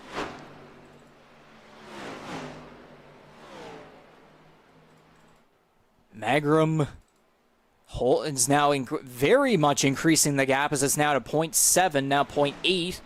Bailey falling back. Ryan Gibson is now going to get right in behind Bailey, so maybe the 88 getting into a little bit of trouble right there, but that's going to be the white flag for the second stage as we will approach the halfway point here. And again, the reigning World 300 winner and Rookie of the Year, CD Magram, that number 1 Nordic aluminum Chevrolet, looks to be en route to the green and checkered flag. And coming off the comfortable gap. Yeah, and coming off the final corner, he's going to do it. The reigning winner of this race, CD Magram, is going to take the green checkered flag and win the second stage, and Belmonte's going to hold on there for 5th. Wolford will hang on for 6th over MacAulay in what was a pretty solid battle there, a heated one for sure. There's the caution. Jared Ireland's going to get 8th, Kyle Noel 9th, Hunter Young will claim 10th, and Dylan Baum is just going to fall short of that one little stage point in 11th. Yeah, but I mean, a very, encouraging second stage. Again, relatively clean most of the way through, save for that one on-track caution. But again, it seems like there's battles pretty well from top to bottom throughout the field. So nobody's giving anyone an inch. We're halfway through. I think things are just going to get even tighter from here. It's pretty much still only the beginning. Again, we are now halfway through the race. So if we go off of patterns of how races have transpired in recent weeks, I would say now might be the starting point for where drivers might start to get a little bit more bold and really try to advance upon their strategies and maybe start to battle a little bit more close with one another. I know we've been slowly starting to get a little bit more of that as the race has gone on, especially in the second stage.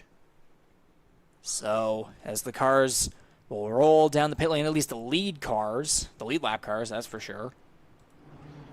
Yeah, definitely a few more kind of hair-raising situations there in stage 2 compared to stage 1. Again, everyone just kind of getting acclimated again in stage 1 perhaps, and just kind of picking their spots, so to speak, as Baum's just going to steamroll through MacAulay there apparently on pit lane.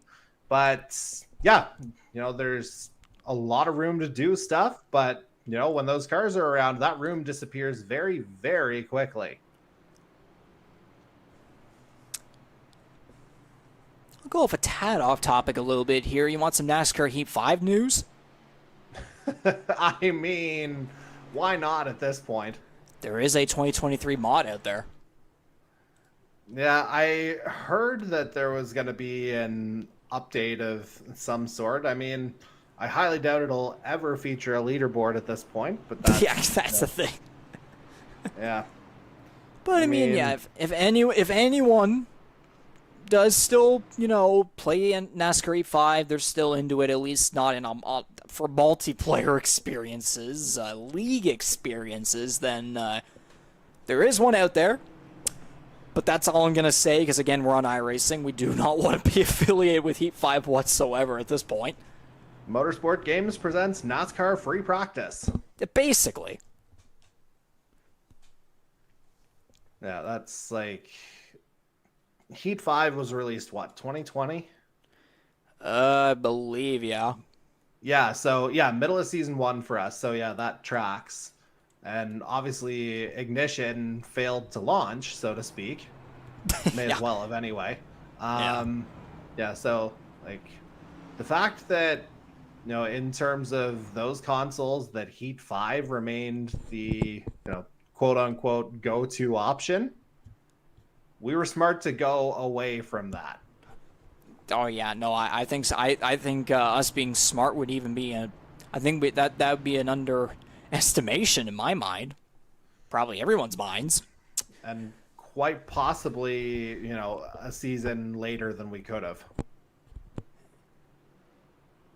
Yeah, wasn't there? It was talked about for last season, but it just never really came to fruition. Yeah, from what I recall, and this would have been before you came on board, I think there was still a little bit of trepidation with kind of associated costs. But now that you see it, it's a no-brainer pretty much. Oh yeah, no, for sure. Again, with motorsports games too, it just sucks too because, everyone was hyped up about obviously, it's not NASCAR, but, everyone's hyped up about the, a new IndyCar console game coming along. That obviously looks like it's not going to happen. Are we even allowed to say that word on iRacing? American Open Wheel Racing. Yeah, I'm drinking. Well, the reason I'm asking is because I've got my water out of my NTT American Open Wheel Racing glass for tonight. We are broadcasting NASCAR. It's okay. We are, yes. Anyways, Pay no attention to the man behind the curtain. we were technically talking about the motorsports games, not iRacing, so. True, yep. So that could be the argument in court. I'll move on from that. Oh yeah. But yeah, no, especially too with iRacing, with the American Open Wheel stuff, it's just the licensing and all that. It's just rather unfortunate. But again, this is NASCAR, not IndyCar. Off topic. That's a story for another time, of course. Especially maybe can't wait to go back to American Open Wheel Indianapolis Raceway. That doesn't sound right to me at all, but no, it is not. That was a stretch. I mean, that's pretty much the way you have to put it now legally. But yeah. Anyways, what is legal is that we can talk about NASCAR on here. So we'll get back to green. The third of 4 stages is underway here at Charlotte Motor Speedway. C.E. Mangrum leading the way with Ryan Gibson to the high side. There's Corbin MacAulay getting right back up to the front there after a little those little shenanigans that happened with Scott Bailey, who's now battling for 4th with Justin Belmonte. There's contact! Oh, shenanigans! And they're only in the wall, and back there, Kyle Noel is going to keep spinning. He's going to fully spin it around down the back straightaway. He's going to barely tap the wall, and the caution's out. How on earth did they not wreck up front, though? Yeah, usually when backsides get tapped that much, the authorities get involved, Riggs.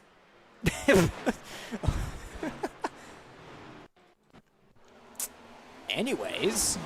One for the highlight reel. I think we'll go back a little bit more. I might want to try and get a... Yeah, I'll get a chopper view of this one. Let's do that.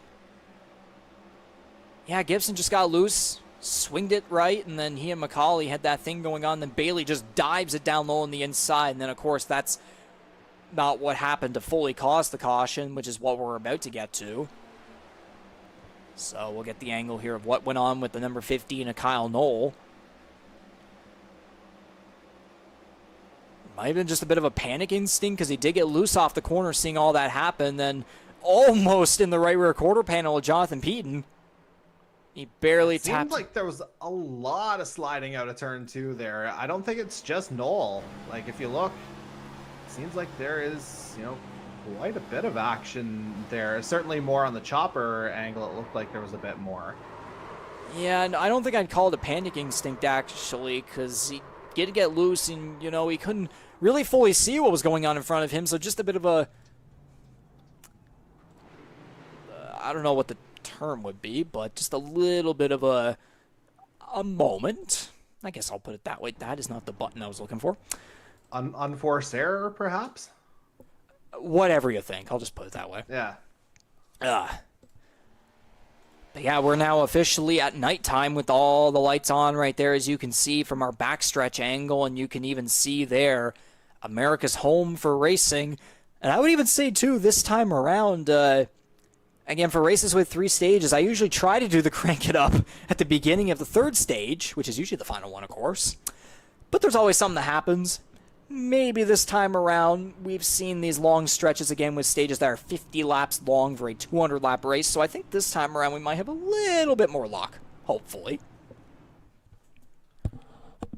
Yeah, I mean, why not go for it? Again, if it doesn't happen to pan out, you've got more time to try again later. Indeed, so it looks as though we got about 10 people watching the stream here so far. We thank every one of you that has continued to watch and listen to this live production and show your support for the Canadian eMotorsports Network. I can see Tom Janikowski there in the chat. Nice to see you there, buddy. Love to see you on track again soon. Yep, likewise. I agree on that one as well. Looking at the race summary here so far, 4 cautions, 14 laps under caution. I probably should have the ticker on. 14 of the 108 laps now completed under caution. There's been 10 lead changes, which, yeah, there's obviously been, the stage breaks. But again, though, just 10 lead changes is still pretty solid. I mean, I would even think that we might end up getting to a point where we might see about maybe 20 by the end, maybe 25.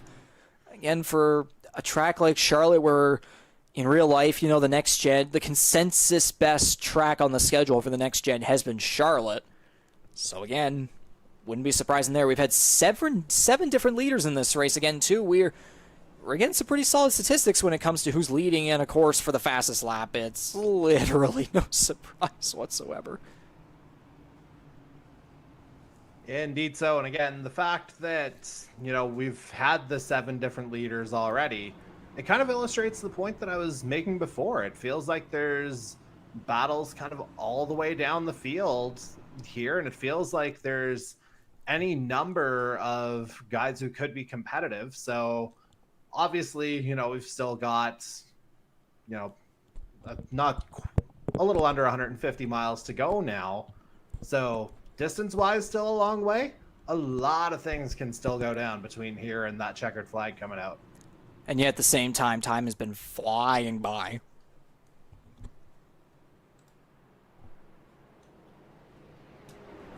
Ooh, what's that? That is, I don't know what happened there. We'll call it technical difficulties, I guess, but not Sure. Not NASCAR Heat 5 style ones, that's for sure. Well, I mean, a technical achievement was like cheered every night, basically. Yeah, exactly. Looking at the weather info just randomly again, the air and track temperature is just pretty much remaining the same, still mostly cloudy, no humidity, wind speed in between 10 to 15 kilometer per hours, wind direction between in the west area of the compass. That's a way to put it. So C.D. Mangrum and Scott Bailey on the front row behind the pace car. Corbin MacAulay, Justin Belmonte there in the second row. And then in row 3, rounding at the top 5 is Dylan Baum. And then you got Jared Ireland up there in 6th. We've been seeing a lot of cars going back and forth in between positions here. Again, you got guys like Baum and Ireland and Wolford who were really more towards the back earlier in the race. And then you got guys like Gibson, Noel, and Higginbottom more just towards the front. So in that regard, we're going to head back to green with 40 laps to go in the third stage. We'll see if anyone's as aggressive as that pace car in terms of making a move here in turns 1 and 2. My God. Yeah. Speaking of aggressive too, Jared Ireland and Hunter Young had a bit of a moment there, I think, on the start. But they're able to keep their cars going straight, of course. 2 of the purple people eaters. Indeed so, and here comes MacAulay to the inside of Mangrum there. He's going to take the lead through turns 3 and 4, so the number 17 right back up to the front. No surprise there whatsoever. There's Jonathan Warren. It's not here comes MacAulay, it's there goes MacAulay. Yeah, I guess that's the way to put it. Jonathan Warren, Daniel Cudmore battling there for 12th, and then there's Kyle Noel entering the picture there back in 14th, trying to use the high side. And as a matter of fact, actually, everyone is back on the lead lap except still for Hurdle and Butler and Marini. Higginbottom is back on the lead lap. Darcy Ford is back on the lead lap up there in 9th in his number 64 Wing Snob Chevrolet.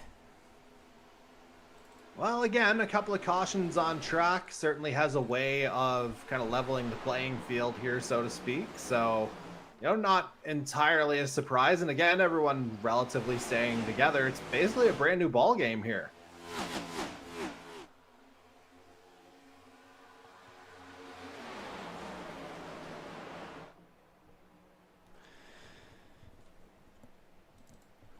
Battling here for third place, it's Dylan Baum and Scott Bailey. Baum on the inside, Bailey on the high side. His wheel across for lap 114 of 200. Looks as though Baum is barely going to be able to have the advantage on the inside. And he will. The number 3 goes to 3. Jared Ireland, I don't know what may have happened there, but he holds firm there in 6th place. And look at that, That's Jonathan. Actually a great recovery from tonight's pole sitter here. He dropped down to about 13th or 14th earlier on, that being Dylan Baum. But yeah, battling back up the field to get back to 3rd. Again, longest race of the year. It tends to have these things happen, but still an impressive effort there from the 3. And another impressive effort here too is the guy who has disappeared for a second there, but he's gonna get right back into it here. The number 33 MBR car, Chevrolet of Jonathan Peden, who again had an EOL to start the race, had to start or I believe he decided start from pit road. And now he's made his way up to 8th. So very solid to see from him there. And again, too, it wasn't just the OL. He also lost all the first points that he got from the first stage back in Michigan. So, again, really trying to make his way back up and earn some stage points and also get a solid race result. As we just saw there, Dylan Baum went for it against CD Magram. Almost looked like he about had second place there, but he's going to drop back to third, the 3 remaining in third. And again, if you remember, with those stage points that Eden lost last week, if he'd retained them, he would be in the playoff picture going into tonight. It would be Jason Butler out. Peden came in just 1 point back of that final spot. Bailey and Belmonte getting very close. There's going to be contact. Bailey in the wall. Belmonte will as well. He's going to come down to 4th. They're going to crash on the front straightaway.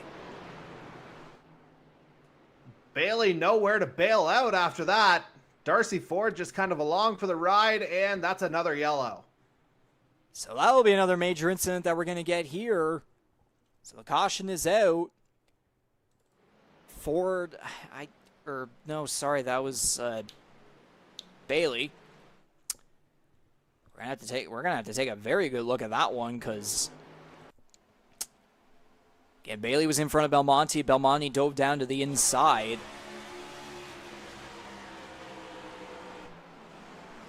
A little loose into the turn first, but then, yeah, it's door to door from here. And then there they go. Bailey into the wall and then comes down. And nowhere to go. Ford hard into the back. Belmonte getting past right there, but yeah, I would argue that Bailey went down. Yeah, Belmonte held the inside, and Bailey, I guess, was just trying to, I don't know, a side draft? Is that the proper way to put it? It's just hard racing there, I think, as much as anything else. Like, I'm not sure if there's really a fault to ascribe there, as blatant as it can be in certain situations. Like, how can Ford be in -1 gear? And now it's 0. Well, oh, wait, no, I think the onboard actually goes off of current. So I think it might be on pit road, actually. That's a dumb from you right there. That would make sense. I told you we had more time in the night to make ourselves look like dummies. I'll find myself there at some point as well. So we're all good. But let's see, what look is this? Are we back live here? Yeah, now? we are Looks back like live, we're getting yes. through pit stops, yeah. So yeah, pretty much everyone pitting right there. Magram lead the first one off there, and look at that. Look, how about that? Jonathan Beaton coming off second. And that's a rather interesting development in and of itself. I wonder if there has to be some different pit strategies in play if MacAulay's coming out in 7th. Let's see what Peden does here. No tires. I mean, fair play to the Gator. Doesn't want to munch up that rubber. And we'll see what Hunter Young did here, too. Yeah, just feel for him as well. There's multiple cars here that are, making some bold moves here. Again, we're getting close to halfway through the 3rd stage. So some guys are really trying to be confident and maybe, just comfortable with where they're at right now and just trying to maybe save onto some tire sets. Because, again, that incident we just had there with Bailey, Belmonte, and Ford, maybe that might be the trigger for a little bit more intense racing as we will be eventually approaching soon 50 laps to go in the race. And, that's going to be that it's going to become a pivotal time to really get your strategies in place and to get yourself up at the front. So it's been quite the marathon for a lot of these guys. There, of course, is, out of the, 21 laps we've technically had in this stage, I'd say more than half of them have been under caution, whether it's the stage caution between stages 2 and 3. Then you've got, a couple of racing incidents here now. That's going to give you 3 or 4 laps each time. And, that's going to extend the life of those tires as well. So that absolutely will enable, some drivers to, decide to only go for fuel, especially if you like the setup. Why mess with a good thing, right? So, yeah, definitely some changes here, although it looks like CD Mangrum again has made his way back up to the head of the field like we talked about before. Is that Bailey still in pit lane? That is Bailey still in pit lane, 3 laps down now, and I think I just noticed Darcy Ford has disappeared. Yeah, I wonder if both of their nights are over, because if you recall, I believe both of them were affected by an earlier caution, so you'd have to think the fast repairs would have been used at that point. Yeah, especially maybe they're thinking now there's no point. Yeah, and especially at Ford 2, I would say he definitely used the fast repair in his incident because he went hard into the outside wall in turn 3. So, yeah, he's just dropped in behind Bailey. So I would say Darcy Ford is our first DNF of the race. And what has happened to the leaderboard? I thought you hit a button. I've never seen that telemetry or leaderboard data before. That is odd.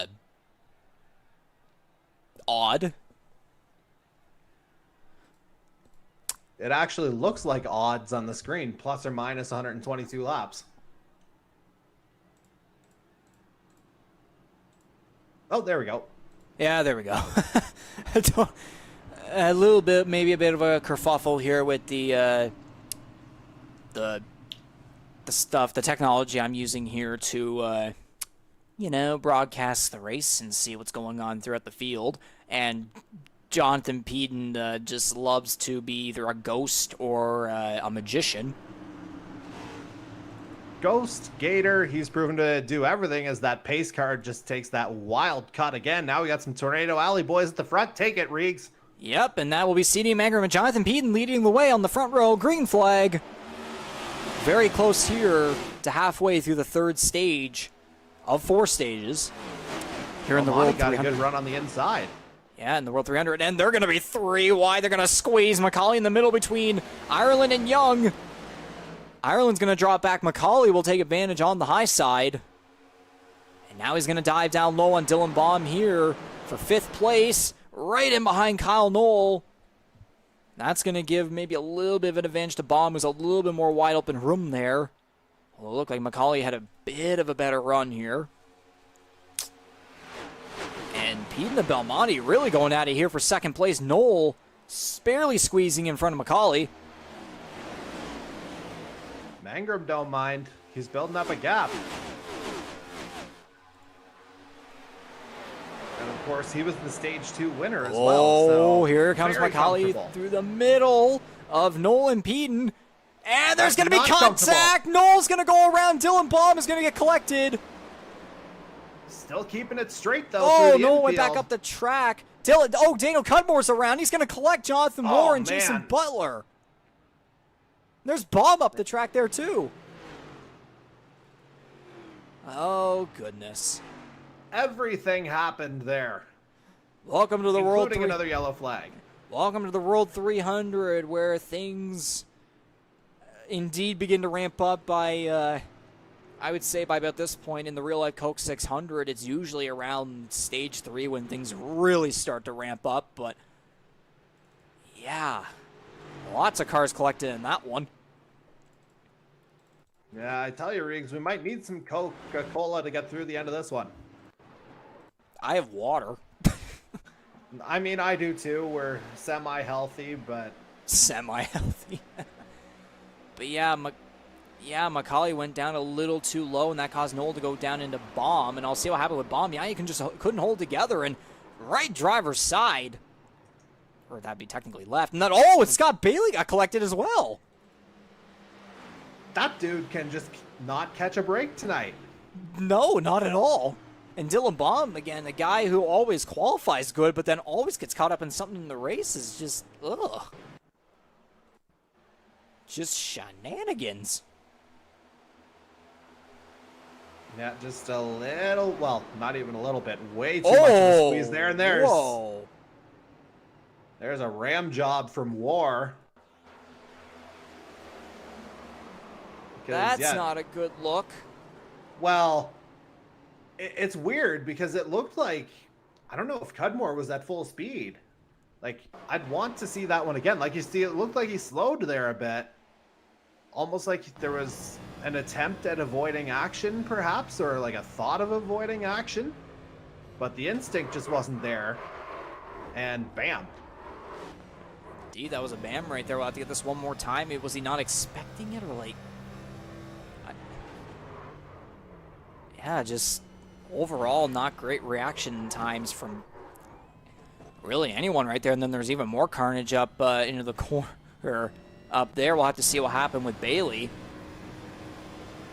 That's a strange one. I think I'm looking more on the side of the deuce without knowing, the full context of what's going on, as we get Bailey caught in the crossfire there, so to speak, on those 24-degree turns.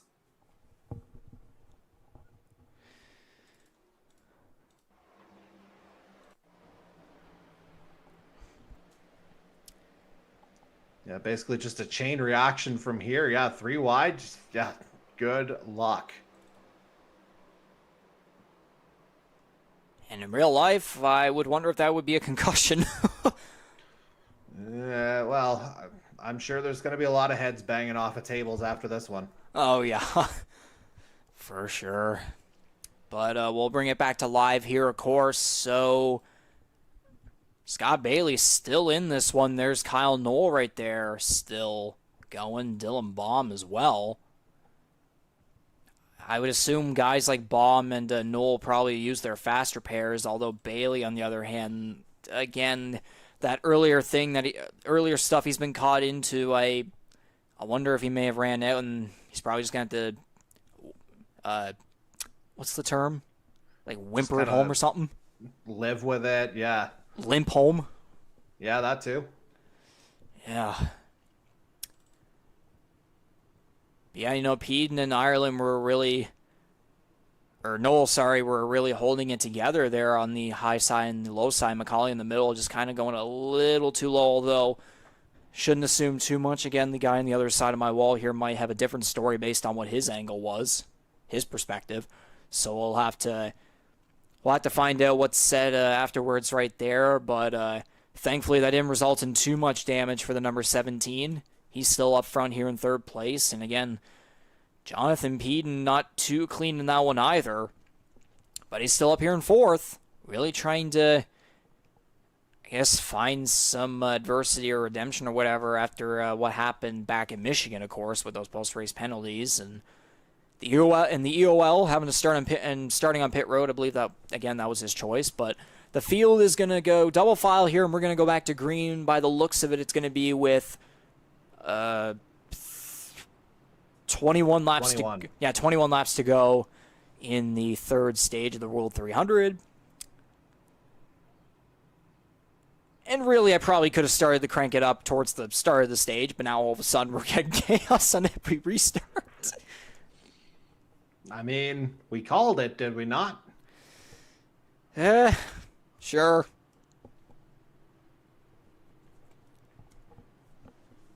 In that case, we will shout out our other sponsors here very quickly just to get that over with at least. We'd like to thank Holland Hurricanes, Kyle's Fried Chicken, Rampage Coffee Co., Wing Snob, GTR, all those guys, and along with all the other sponsors and partnerships with every driver in the field here, of course. We thank you all very much for your involvement and your support of the Canadian eMotorsports Network and the NASCAR Series for our 4th season of operation. We'll eventually get to this other sponsor in particular very soon, hopefully. We'll have to see if people can start spreading out a little bit, and maybe we won't have as much carnage going on. And with that, we'll see what happens here. Pace car does its very aggressive turn into pit road, as you've said many times, Jordy. Right? Yeah, exactly. And CD Magram and Justin Belmonte are going to take the green. 21 laps to go in the third stage. Not the final one. oh my goodness. Higginbottom and Wolford hard the wall. That's going to be a big wreck at the back of the field. Butler, Paytack collected. There's Gibson. Boom. Trash heap. And the pace car decides to get involved too. I mean, why not? Yeah, why not? Yeah, it's that pattern. It's, oh, whoa, Wolford. In most races like that we've seen, like the first couple of races, it'd be like the first stage, not much happens. Stage 2, maybe it's on and off, and then third stage is just all a calamity. But recent races, it's been first stage is fine, then the second stage and onward is just, calamity. And then this race, again, with 4 stages, it's halfway through, and now we're starting to see all of it. And again, we're still not in the final stage just yet, so. Speaking of seeing it, let's see just what happened there.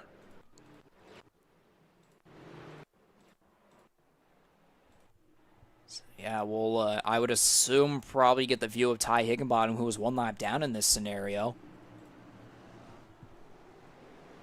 I'll get the chopper angle, actually. Nope, not clear. Yep, not clear. And then that collects pretty much the entire back of the field.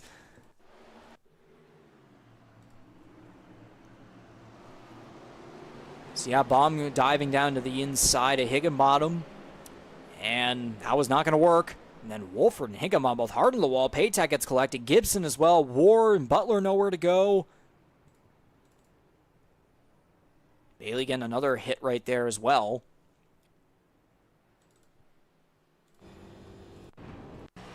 Any thoughts? I was just trying to figure out a look there. I was trying to figure out whether that happened before or after the start finish, and it looked like they had both cleared at least before Baum attempted the initial bomb dive, I guess, for lack of a better term. I really wasn't looking for a pun there, but that just kind of works. And yeah, I mean, just kind of carnage all over the place here. Just everybody spinning.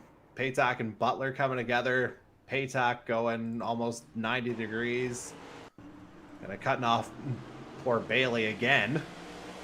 And Mike Marini, we saw there, had a good job braking in that one. And Andy Hurdle even, oh my goodness, just barely avoiding the contact of Wolford. And Hurdle, yeah, barely able to get through. So great jobs by both Andy Hurdle and Mike Marini to get through that one. Marini with the braking, I think, and Hurdle, yeah. Middle. Obviously a lot of stuff going on. But at the same time, you see it all, you have to think, well, automatic a yellow's coming out for that. So maybe a little bit easier to keep your head in that situation and just find the open track. But still, like, you see Hurdle's not nearly at full speed whenever this all goes down. So just kind of navigating as much as anything else. Narrowly avoided Paytack. Indeed, Daniel Cudmore actually was on pit road, and he had, I would assume to his right, he would and ended up witnessing all that. So I would assume he, especially towards the back of the field, is definitely lucky to get out of that one, although he is now 4 laps down. It feels like pit road might be the safest place to be on some of these restarts, though. Yeah, exactly. Ironic, too, because Peden decided to start on pit road with his EOL. And then there's that. Maybe there's a theme here. Yeah, exactly. But yeah, Higginbottom, Bailey on pit road. Yeah, those are the only 2 cars on the pit lane right now. Again, Darcy Ford, 14 laps down, he's out of this race. So he'll finish 19th, and I would assume he'll end up dropping a bunch of spots in the points. Do those 2 have timers going, I wonder, in pit lane? Bailey and Higginbotham, are they even going to come back out? Oh, 3 minutes for Higgy. Yeah. You want to go ahead and break Wolford's special events record? Well, I'd have to look. We don't quite have enough time for that. It's close, but not quite enough time. I don't know. We could get into a bit of an agreement to try and extend. Oh, there goes Bailey. But maybe we can get an agreement to extend this race to, be like the real life 600. How about that? No. Correct. Yeah, not a chance is that happening. Yeah, I think everyone would practically quit on the spot in that case. Yes. But, again, these guys up at the front still not quitting, of course. Magram and MacAulay on the front row. Belmonte and Peden there in the second row. There's Jared Ireland and Hunter Young again. MacAulay, Magram, and Young, the three of my guys who I picked earlier in the race. And then you were... Enough. Yeah, Enough. complete opposite ends on for the both of us. Hey. Dan That's Cudmore's 18th, so not complete opposite. Almost. Oh, that's the fourth. Quite. Oh, you're going with the fourth one. Okay, trying to get out of this one. Well, 3 out of the bottom 4. Like, it's empirically 1 spot better, but yeah, not ideal for any of those drivers. We'll be gentle about that. More gentle than they've been on the track. Well, you do have every right to pick someone new. You can go ahead. I will reserve judgment until we have 3 laps to go. Then there'll probably be another caution, but right now it's green. Go ahead. Alrighty then, Jordy. We are back to green here. That'll be 16 laps to go in the second stage. Or third. Magram. Yeah. Magram leading the way with MacAulay and Belmonte there right behind. MacAulay's going to dive down to the inside. Dylan Baum is actually going to start pulling back. I'd assume he's going to be heading down pit road right here. At this point, you'd have to think, right? Because that's typically the cue. Indeed. A lot of close racing there between MacAulay and Magram. Magram is going to do, I guess, kind of a crossover there in a way, as he'll go to the inside. Again, Magram wanting to defend the World 300 trophy. And there's Scott Bailey now coming off a pit road. He might want to get out of the way of this battle. Oh, man. This MacAulay has really nice. Like, Magram's going to squeeze up towards the middle. Kind of had to with Bailey there. They're coming up at speed. Yeah, trying to focus on not having a conflict with Bailey, but at the same time having to look in the rearview mirror, making sure you're clearing the guy behind you. But in this case, because everyone is practically separated by the looks of it, I guess we'll go into it late in this third stage here. Winding down to the final one. We will thank TrackCams22.com for providing these custom cameras here for us that enhance and really emphasize the broadcast here for this 4th season of operation of the Canadian Motorsports Network NASCAR Series. So we will get into the TrackCams22.com. Crank it up.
So that was the trackcams22.com crank it up. We decided to get a well-deserved break right there after all the shenanigans that we've been through in this third stage, which no, it's most races we all know third stage is usually the final one, but no, this time around tonight, it's not.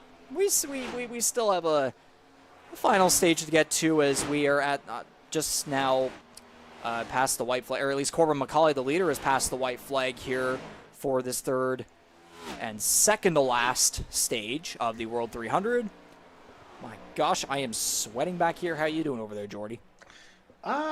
Doing all right. There was actually a bit of a rainstorm here during stage 1, so that cooled things off a little bit. But nobody hotter on the track than Corbin MacAulay as he takes stage 3.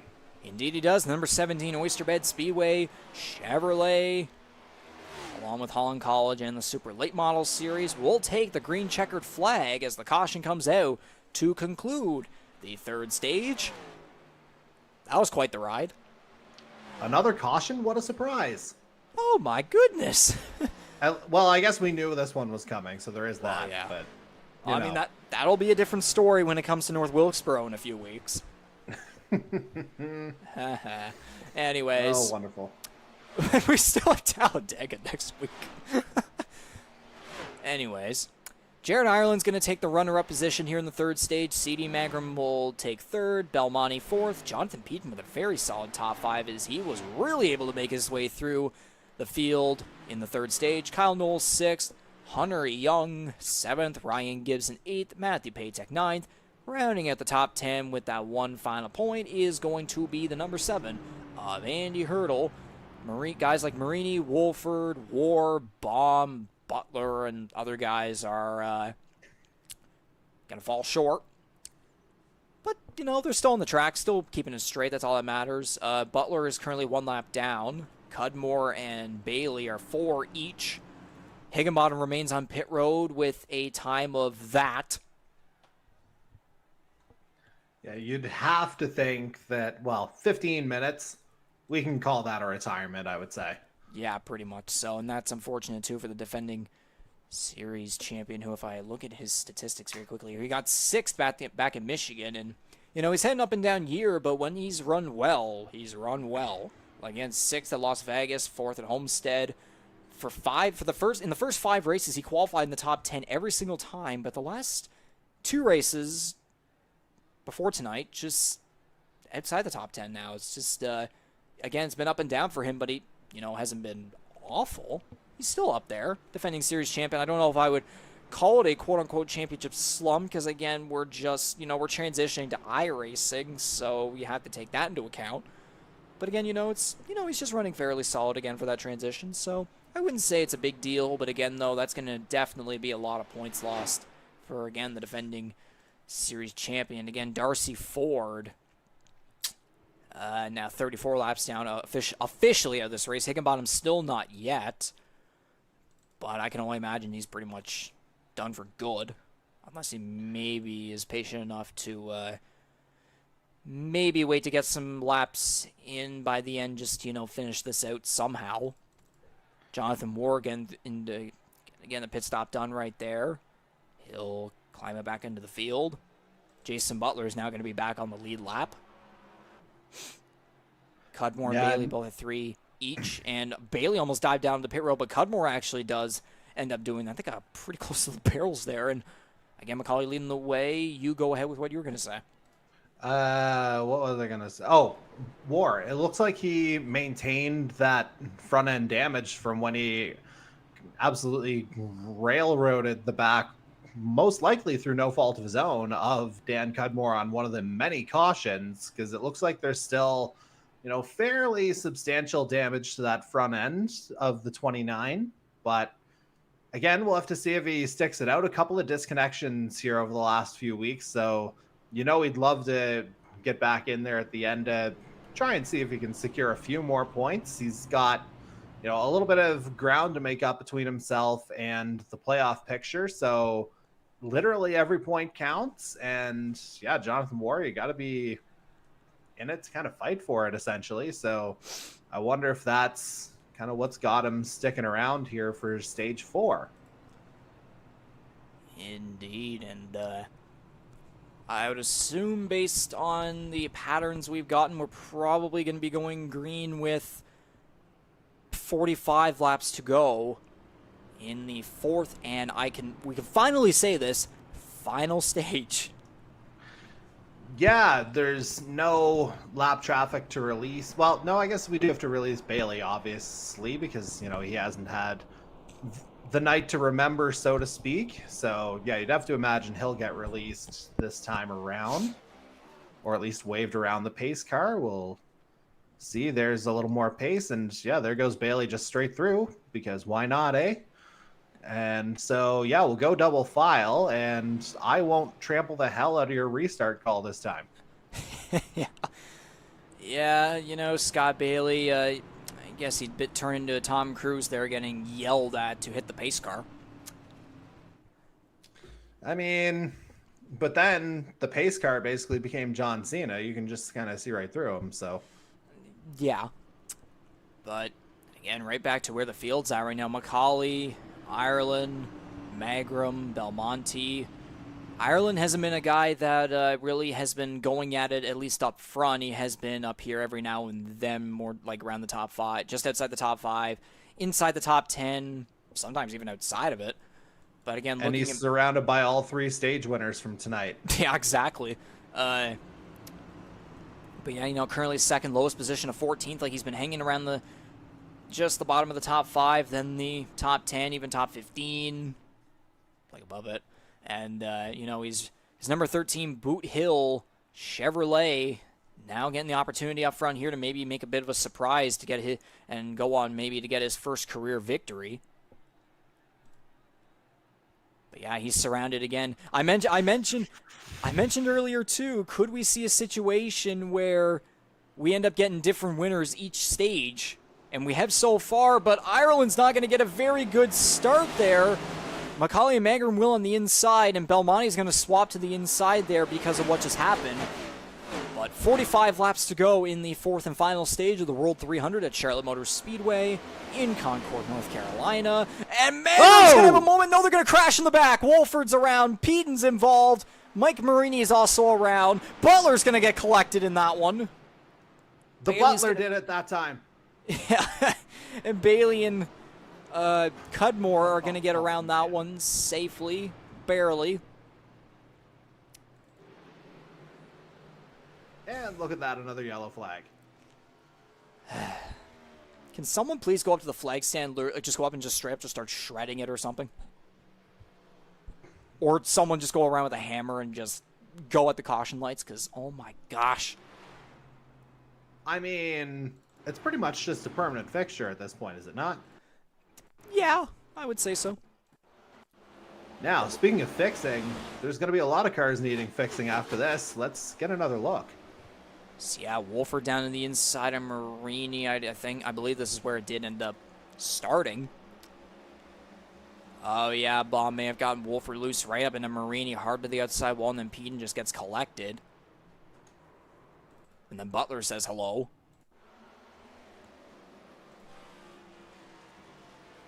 Yeah, just carnage ahead.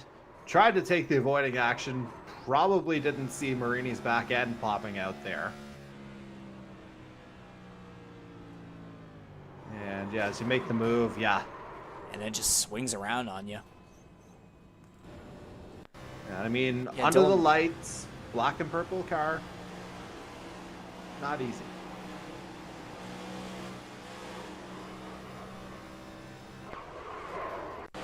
It's a little bit of a hard one to call, Nate. Yeah, touch? No, he got loose before that. Maybe the air there just didn't help. Yeah, I mean, the margins are just razor thin all the way around, like, especially when you're following that close. Like, it feels like a situation where just about anything can happen, and there, it did. Yeah, and we thought Magram had a great saving moment there, and then we just look back, and then Carnage makes an appearance. But with that, we are Carnage back. is going to sleep well tonight, Riggs. Yeah. Indeed. I guess maybe the upside is that we don't have rain in iRacing. If that doesn't relate at all, but I guess you know what I mean. Right, yeah. No, that would be like the cherry on top of this evening here. Indeed. And again, Butler now on, that's a very close-up view. He's in his pit stall right now. I don't know if maybe he is going. I don't know about fast repair in this case because he is staying in there for quite some time. Wolford's now on pit road. So is Bailey. Daniel Cudmore remains 4 laps down. Ty Higginbottom continuing to try and pull off a record. Did his time reset? Or maybe his time did reset. Okay, so it doesn't reset at 5,000 seconds or whatever, but that we're just gonna move on that one. Yes, correct. Smartest decision to make there. But again, MacAulay leading the way, trying to go for his 5th victory in 8 races. Again, the 4 victories in the last 7, all in intermediates. Hasn't been the best on the super speedways. He's had a fast car on the super speedways, and again, it wasn't Daytona where too much happened there with him, but it was more Atlanta where he pretty much led almost. What would the percentage be, like 70 or 80% of the race? And then, of course, at the end, we all saw what happened. He led a lot of it, that's for sure. Obviously, that's a couple of weeks in the rearview mirror. And the other component to all this, which obviously I didn't get to shout out last week with the disconnection on my end at the end of the race, of course, that win last week for MacAulay breaks the tie. He is now the all-time series leader for NASCAR victories. That was number 11 that he picked up last week. Could be in position to make it a fine dozen here this evening. So who would be in second, third then? Like, what are those guys? So if I recall, I think it's Bailey and Ford who are tied on 10.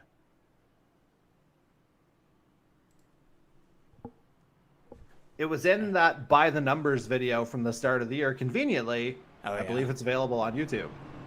Yeah, it is. And again, looking back at the chat that we have here, of course, we have an appearance from none other than Michael Langley, who won the 2 hours of Daytona GT3 race. Again, that first special events league running for the 2023 season. And yeah, it should be pointed out too, Ty Higginbottom, literally, in Langley's words, he moved halfway across the country within the last 2 weeks. So yeah, it is indeed a wonder that he's even able to make the races.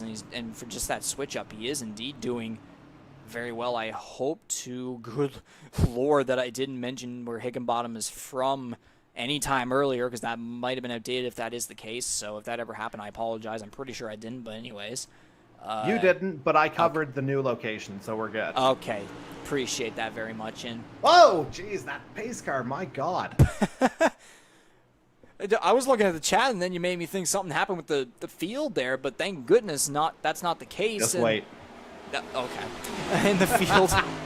And the field is going to do something at least in going back to green, with MacAulay getting a massive jump there, as Ireland and Belmonte getting a little wiggly with each other there through turns 1 and 2. And a moment there from multiple cars in the back. That's going to be Marini and Peden. You were saying about something?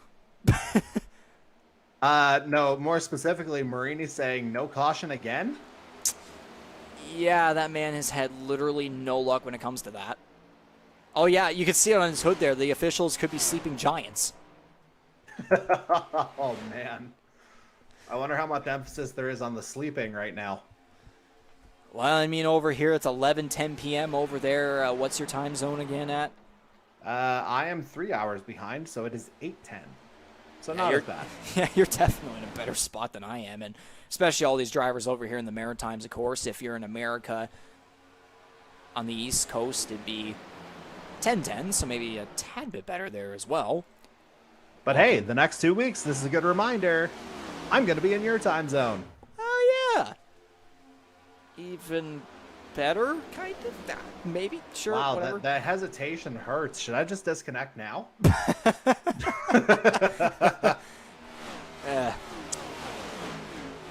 and if Wow. Huh? Anyway, go on. Okay. Would you like a would you like a very definitely interesting National Hockey League Stanley Cup Finals update?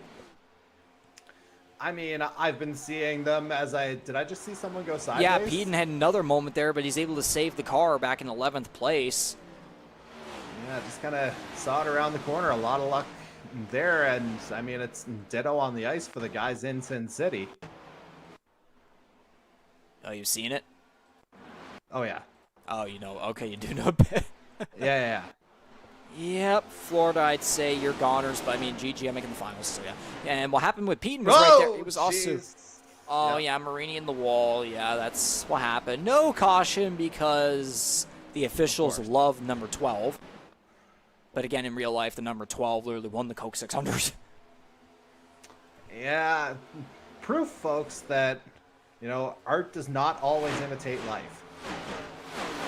Indeed so, and again, how many more times are we going to say this season? The number 17, Corbin MacAulay, leading the way in a Canadian Motorsports Network NASCAR Series race. Oh, never mind, there's a caution. Oh, it's Dylan Baum and Kyle Noel getting together on the back straightaway. Again? Yeah, remember Homestead? Or was that Ireland? Oh, I was going to say tonight. That's 2 or 3 times those two specifically have gotten together. Okay, I think Homestead was Baum in Ireland, actually. Sorry about that, Noel. But yeah, tonight as well, yeah, there's been a lot going on between Kyle Noel and Dylan Baum, of course. So we're going to have to go back and see what happened there. We did not catch any of that. Whoa. Okay, there was already contact there. Baum down the apron, goes up into Noel, and then... Oh. Yeah, almost got hurdle. And then Noel had, I guess, nowhere to go. But yeah, just the two rookies there going at each other. Not ideal. Yeah, no quarter given, no love lost, whatever you want to call it. It's tight. Things are getting a little bit more intense later in the race. And, yeah, things like this are going to happen. Andy Hurdle, I can only imagine, may have had a little bit of a heart attack depending on the angle. That would be terrifying, I would say. Yeah, a little bit hairy there from the 7's perspective. Yikes. That is indeed very much of a yikes.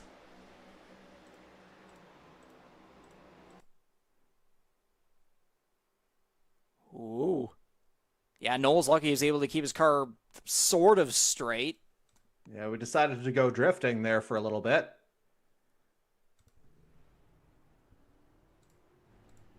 So, yeah, many cars will be here on the pit lane to try and get some fresh tires here. I do kind of wonder by this point in the race how many tire sets everyone has left. And it took me way too long to realize I never joined that Discord call with Jason Butler. And remember what we were saying about MacAulay saving a set by not using one in stage 1? Yeah, exactly. This is where that can pay off. Indeed, we do have to remember that for sure. And by the looks of it with my timing screen here, it looks as though Jonathan Peden and Jason... but there's a thing. The way it works with the timing screen I have here is if a car goes grayed out, they're done. Butler was grayed out, but yet he just pitted and now he's still going, so I don't know what just happened there. The same thing just happened with Jonathan Peden. So I guess that might be a glitch thing there. Where is Ty Higginbottom at? Oh my goodness. Officially now Asheville, North Carolina, as a reminder to everybody. Yes. And congratulations on that new gig, by the way, Mr. 97. Yes, congratulations on that, Ty. We hope you find loads of success there. I'm sure you will do a fine job with that new gig, of course. Now, we do need a better quality weatherman up here because it's been saying it's going to rain for the better part of a week and a half. It did finally a little bit tonight, but I think Higginbotham's pit stop is lasting longer than that rain did. Sure thing. I guess Daniel Cudmore is getting a little bit of time to maybe pretend that he's the race leader. Maybe it's that little joke where it's just like, I'm gonna tell my kids I was leading the race under caution. Yeah, Please I don't don't have fire me. anything. I don't have anything witty to go with that. Series founder, network. Series founder, network founder. Please don't fire me. Yeah, they're all one and the same. But, Cudmore was definitely having a very solid race, especially in the first half. Again, having top 10 pace right there. He's been slowly climbing his way up every single race. And again, though, with 2 super speedways and North Wilkesboro coming up, there's no denying that he'll start to find himself in contention for maybe even a surprise victory and maybe find his, secure his way into the playoffs. Again, based on his playoff history, I believe you said it before, there was one season he missed the playoffs? Season 3 he missed. Oh, was 1 and 2 season. he was in there. Wow. He and Dylan Baum both getting close there as Baum's coming up pit road. But yeah, Cudmore missed. He made the playoffs in both the first 2 seasons, but then season 3 he fell just short. Was that a case of not making every single race, or was it performance-wise, or? If I recall, a little bit of both playing a role in that. Yeah. Because there was definitely a step up in competition last season as well. Oh yeah, of course, especially there were a lot of newcomers that came in, including the guy who is now back to 8th place, actually, probably just a result of pit stops and such, C.D. Magram. So, again, the reigning Rookie of the Year, and the guy that what is going on back there with Wolford and Noel? Let's call him Walford right now. He and Noel having a bit of a moment there. I have no idea what just happened. I don't think either of us do, but I think we're just going to move on. Because our very much well-deserved break is going to be coming here within 30 laps. Hopefully. Anyways, we're going to get back to green. 30 laps to go in the World 300 at Charlotte Motor Speedway. MacAulay and Belmonte leading the way. Looks as though the inside line with MacAulay is going to get the better jump. Yeah, and Belmonte recognized that right away, diving down low. But again, you see the 17 immediately getting that gap out. And yeah, it looks like it could be just more of the same. And dare I say, a little bit more of a civilized start so far. Oh yeah, for sure. And Hurdle in trouble. Kyle Noel right behind him is going to get involved in that one. Hey, well. I didn't see that. I refuse to call that a jinx. I think that's can the cameras work? Yeah, Hurdle and Hurdle getting into trouble back there. So we'll see what happened here. Oh, Magram went down low. Hurdle, bad block. Spins down low, comes back up the track. Noel gets in the back of him, and I wonder if Marini would make an argument for why that would be a caution and that in his incident wasn't. But again, though, I guess Hurdle was again about half sideways. Like he almost was fully there, but I would not be surprised if an argument was made there for why that was a caution. But again, though, Hurdle was, to be fair, spinning in front of the whole field, while Peden and Marini, on the other hand, were more towards the apron on the backstretch. So again, it depends on how you view it. So, see the cars come down the back straightaway again. Yeah, Magram almost lost the rear end right there. He's going to make the move down the inside. Hurdle's going to come down. Magram had that inside, obviously just not clear there. And then Hurdle hit in the back by Kyle Noel. It's been becoming a rough night for Noel, who again was a guy who had that pace early on, but then there's drivers in the first half of the race that had runs going, had momentum going, but then the second half has just been a completely different story. Again, we do remember in Michigan it was a case of there were a lot of guys that qualified great, finished poorly. Guys that qualified poorly finished great. So we're just kind of seeing all these different patterns and such going on. Yeah, I think the biggest thing moving forward is just, keep the nose clean as much as anything else. And Keep your for whole damn car Hurdle, clean. yeah, and for Hurdle, not to make, any kind of light out of that incident, but I mean, we got a good look at the Duracell sponsorship on the back. I know he's trying to go with the Williams F1 scheme, but I have to wonder if he should switch to Energizer now. That way he can keep going and going and going and going and going and going and going. Did you intentionally move your mouth from the mic there just for that effect? Yes. Very well done, my friend. I have that ticker on. Jeez, I'm not on a replay anymore. But yeah, field now at lap 174 of 200. So next time around, we will be at 25 laps to go in the World 300 at Charlotte Motor Speedway. Again, MacAulay being the dominant car as per usual. No surprise there, but you got two rookies behind him in Belmonte in Ireland. Again, the MacAulay and Belmonte show returning after being a thing in the first two races.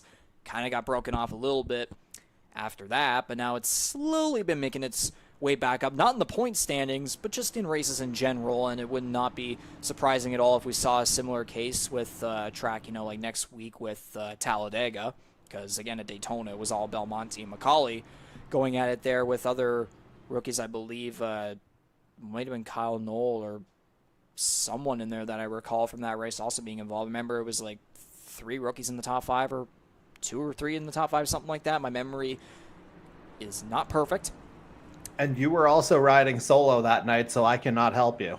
Yeah, exactly.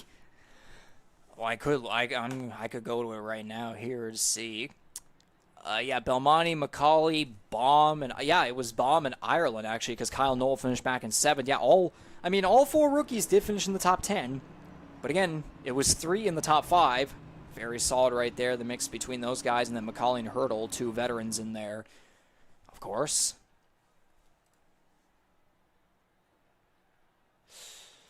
Yeah. So pace car lights will come off. So it looks as though we'll be going back to green here with 25 laps to go in tonight's race. Again, round 8 of 20, round 8 of 13 in the regular season. Is there anyone in particular that you do you want to wait until 3 to 5 laps to go still, or do you want to make your pick now? Well, I mean, at that point we might be looking at a green-white checkered, so let me kind of figure that one out on the fly. But I mean, while we're under the caution, our race leader decided, you know what, I'm feeling pretty easy right now. Why don't I join the YouTube chat to once again say caution is out? Caution.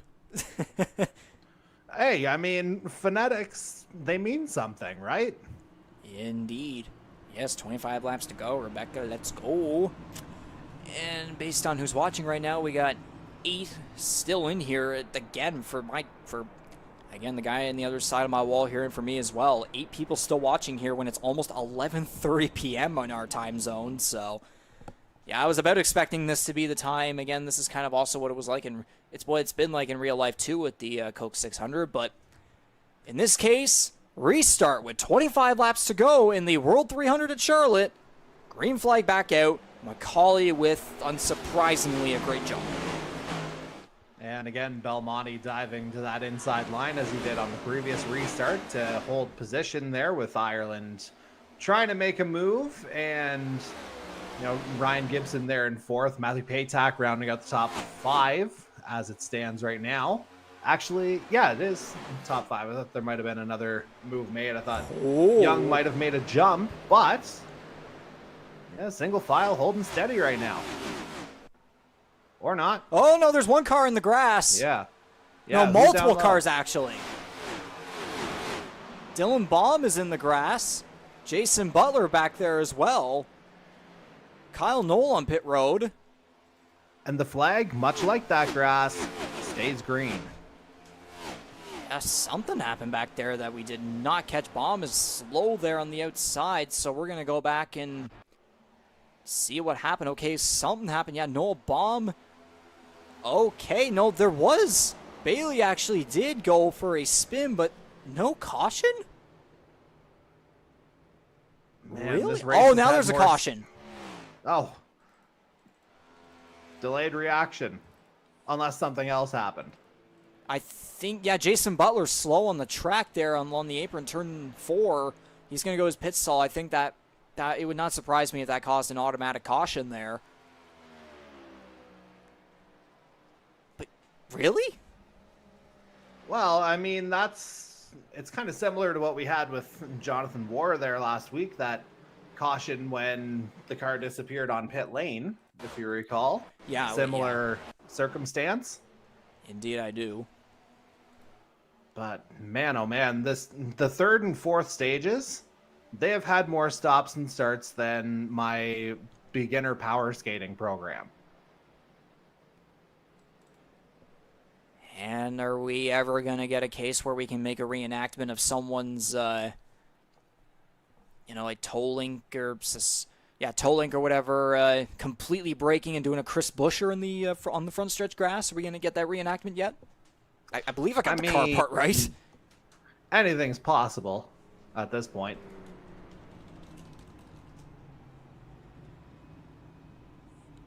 Yeah, I believe that would be the part. I'm not the most technical person out there, but I would think that would be it.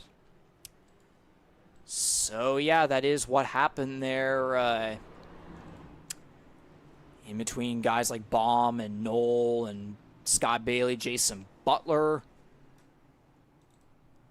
And I think by the looks of it, Jason Butler may officially be out of this race, and Ty Higginbottom as well is now officially out. Again, Butler, 13 laps down. No surprise after being in that incident, probably just calling it quits for good.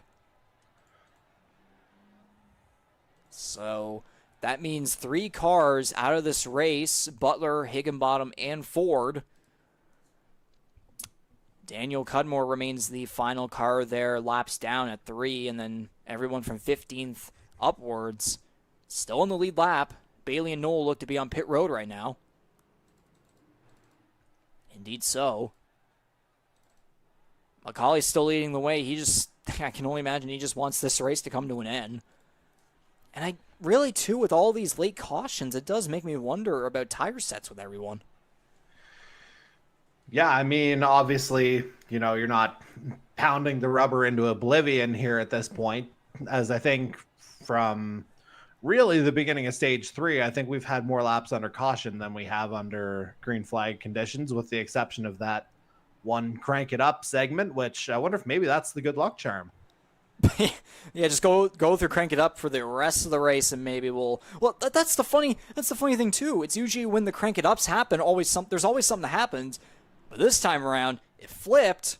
We get out of the crank, the whole crank it up goes green, then we get out of it, and then shenanigans just strike. And the last time we looked at the race summary, it wasn't as chaotic. Let's see what it's like this time around, and oh my goodness. Oh gosh. 12 cautions, 46 laps under caution, 15 lead changes, and 7 different leaders. It's welcome to our version of the Coke 600. Notably, though, 7 different leaders, that has not changed from the last time we looked at the race summary, which was, I think, in stage 2.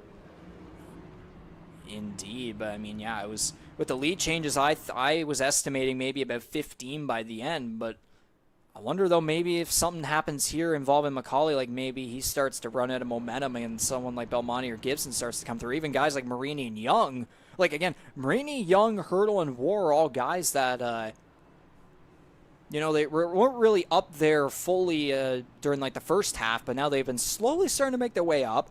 Although Hunter Young has been up there every now and then. Again, I made him one of my picks because, again, though he qualified 12th, finished 10th in last year's running of this race. And, again, the guy has been, he's been on a roller coaster this season. But when he gets on a roll, he's great. He'll have that top 5 or top 10 pace. Just needs to get a little bit more, maybe a little bit more consistency in there. And maybe he's really trying to prove that, maybe get a run going here in 5th place here under this caution. Although we're at Talladega next week, where literally every streak could be possibly broken, and it wouldn't surprise me if that was the case. And meanwhile, the pace car lights disappeared. That's good, right? Well, as long as they don't come back on, then sure. But yeah, again, MacAulay on the inside, Belmonte on the high side. We are now at 19 laps to go in the World 300. At this point, I feel like just saying the World 600 because that's what it's felt like. You're not wrong. It's 11:31 right now. If this thing somehow manages to get to 12, and then we get the checker flag, oh my gosh.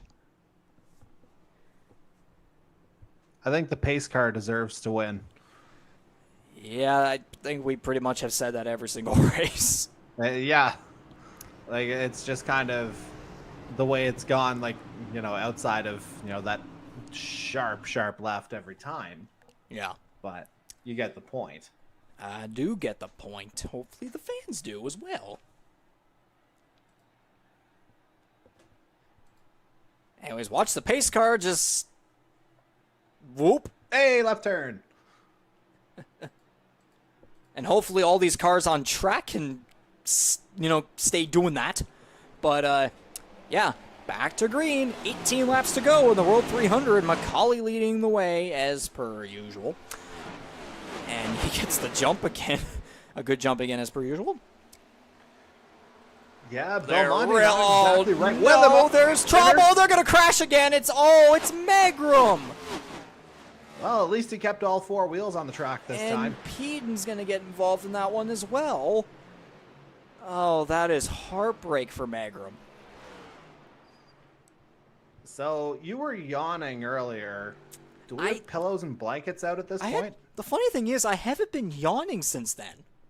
I haven't yet. Ironic. It's supposed to be now. Yeah, but the eagle-eyed observers would know that you're in a bedroom studio there, so... Yeah, exactly. You've got options. I mean, yeah, I can quickly go to our faces right here. Hey. Oh, I'm on a... Yeah, wait, where am I? Yeah, there you are now, I believe. Yeah. No, you're not there still. I'm still black. What's happening here? I don't know. We'll get away from it. It doesn't matter at this point. Yeah. But yeah. I think even Video Ninja gave up. Yeah. Yeah, you got the be right back there. So I don't know what's going on there, but so you saw that time. Yeah, but anyways, we'll stay away from that. It was, you know, me that, you know, we were talking about me there being in the bedroom studio, of course, and all that, but we really need to take a look at what just happened here between Magram and a bunch of other cars here.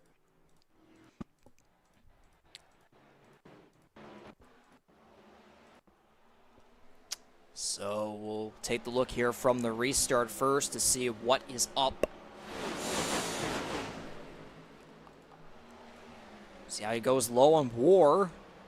And then Magram just loses it on the apron. Peden then gives him the bump, and then Jonathan War decides to become a ghost. Good old netcode. Ultimately, yeah, no, obviously the one took the brunt of that. I wonder if, yeah, maybe just a little bit slippery on that apron. Just, yeah, came up. You know, when, you know, you're 90 degrees in relation to the car behind you, typically that's not going to yield a good result. And, yeah, Magram, the car got mangled on that particular instance. Oh, come on. And, hey, come on. The race we've had, give me that one. I don't know if Magram would have liked would want to give you that one. I mean, I don't think it's, you know, necessarily wrong, and I also complimented him on keeping all four tires on the track this time compared to Atlanta. Yes, of course. Well, yeah, that's the thing. I was going. Yeah, I guess that's fair because I was even going at Magram myself about that. And yeah, I literally put out a tweet of a perfectly cut screen from you, and it went. I guess in a way it went viral. Nice. So Yeah, congrats to you on that one back whenever that happened. I mean, I guess, yeah, this time around, thank goodness Magram wasn't on a SpaceX mission to the moon. Yeah, that set him back a little bit. Indeed. Maybe Mike Marini has potentially lost the argument of the no caution call earlier because he is sitting now in 4th place. Yeah, things have a weird way of working out. And, yeah, he's been caught up in a dust-up or two here this evening, but he's been in the right place at the right time when the big ones have happened and stayed away. I mean, as a wise man once said, good things come to those who wait. At least most of the time. And the thing is, too, with Marini as well, looking at his statistics, he doesn't have a single top 10 in either his qualifying results or his finishing results. There's, might look at the standings here to see if he does have bonus points, like stage points. He does have 5. So there's definitely been some maybe like bottom of the top 10 finishes in some stages throughout the season here so far as the pace car lights come off. So we will be getting a restart here by the looks of it with 13 laps to go, I believe it'll be. So again, looking at Marini's statistics overall, 20th, 18th, 19th, 18th, 15th, 13th, and 12th, and including in 2 of those results include disconnections at Las Vegas and Homestead. So again, he has actually been getting better within the last, I would say, like 3 races. I was going to say 4, but he disconnected in that 4th one there. So he's been slowly making his way up. Qualifying is kind of still on the roller coaster, but again, he's making his way up. He's making his way up, and slowly into the top 10. There was some stuff earlier, obviously, now into the top 10, but now he's in 4th. He's on the high, he's on the high side of that second row, right up high on the number 23 of Ryan Gibson. So this could be it right here to give Marini a little bit of momentum, especially heading into a track like Talladega, where, again, I do recall whenever we did a test race prior to the season at Daytona, I guess kind of our own version of the Clash, he did get the job done. It was maybe in a little bit of controversial fashion, but we will not go into that because we're about to go green with, can this please be the final restart? It's probably not going to be because I just said that. I mean, yeah, you kind of dug your own grave there, man. Yeah, why not? Chaos, apparently. Say NASCAR fans, love that good old chaos. But Corbin MacAulay leading the way over Justin Belmonte, getting the good jump once more. It looks like there's a little bit more separation between everyone this time around, which is definitely good to say it about that. Yep, I think Hunter that's Young. a hell of a save. Yeah, that is one hell of a save from Hunter Young there down on the apron. I think the 7-7 may have gotten another 7 there. The 777, some great luck there for Young to keep that one together. Oh my gosh.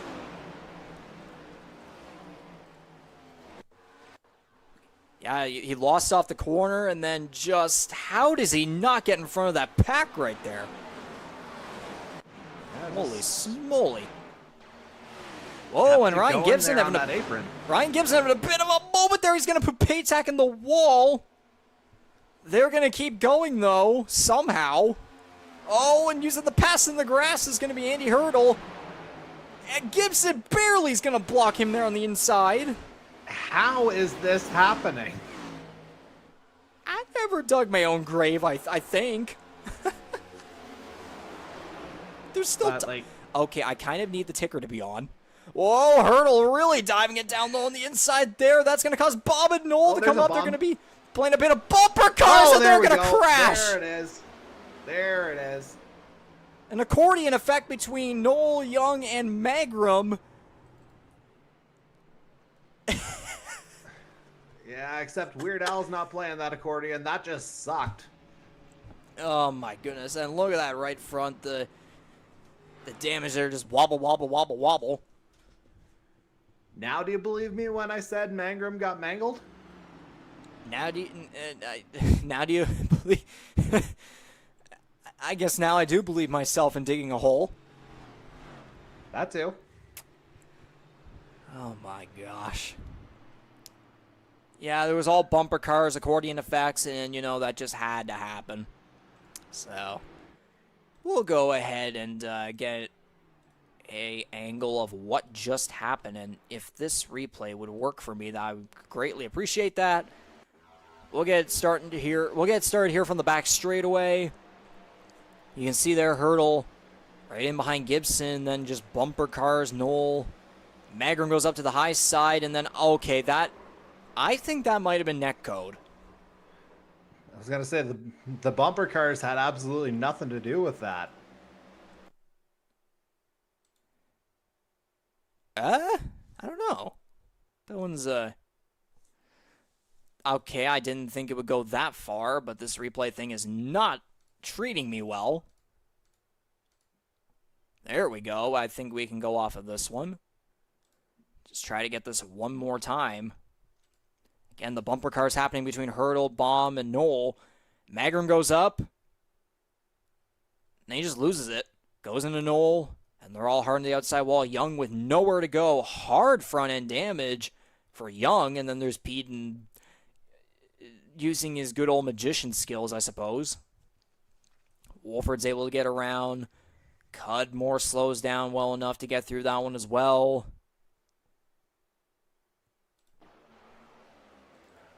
Man, oh man.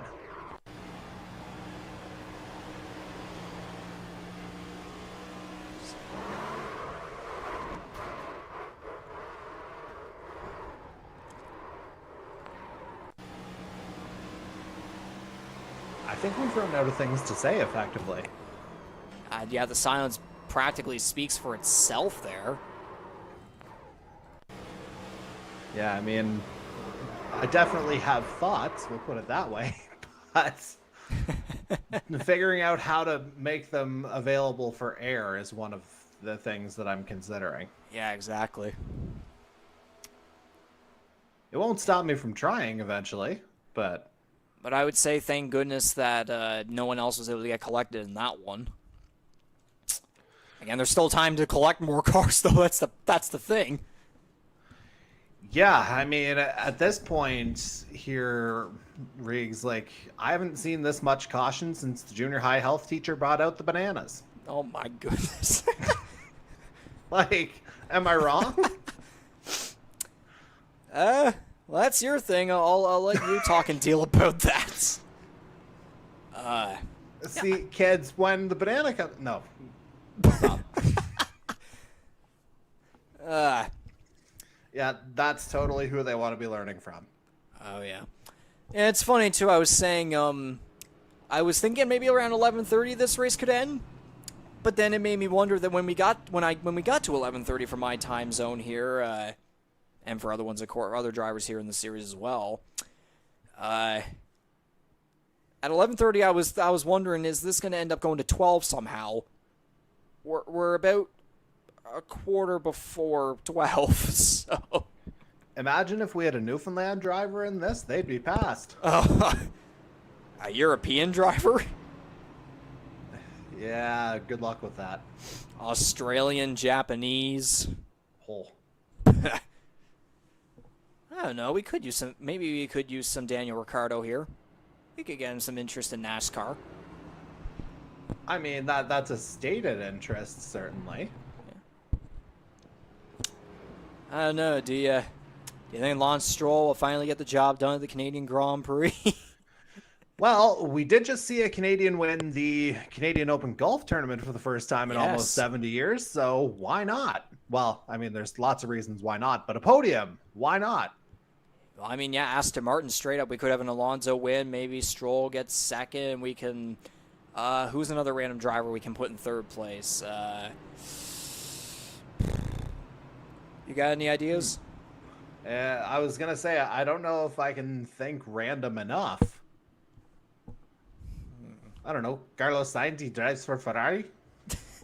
I don't think we want to put a Ferrari driver on the podium. Well, I mean, given the performance, I think that'd be pretty random. I mean, yeah, that's the thing as well. I don't know. Maybe Maybe we'll have an American getting there. Logan Sarge in third place. An American. That gives you one option. Yeah, Williams definitely having a great season so far. Yeah. But yeah, of course, the Canadian Grand Prix is what's next up here this weekend for Formula One, of course, in Montreal at Circuit Gilles Villeneuve. Daniel Cudmore, of course, series founder, network founder, will be at the track for the race. And we're not one bit jealous. Not at all. I think Corbin MacAulay, our leader, most certainly would probably be the most, or well, I don't know about most, but he certainly would be a jealous one. But no, everyone's going to be jealous of him this time around because we're going to see if he's going to get a good jump here. We're going to have 5 laps to go in the World 300 when we go to green. Belmonte actually may have gotten a solid start there on the high side. Yeah, Warrior might be coming out to play over these last 5 laps.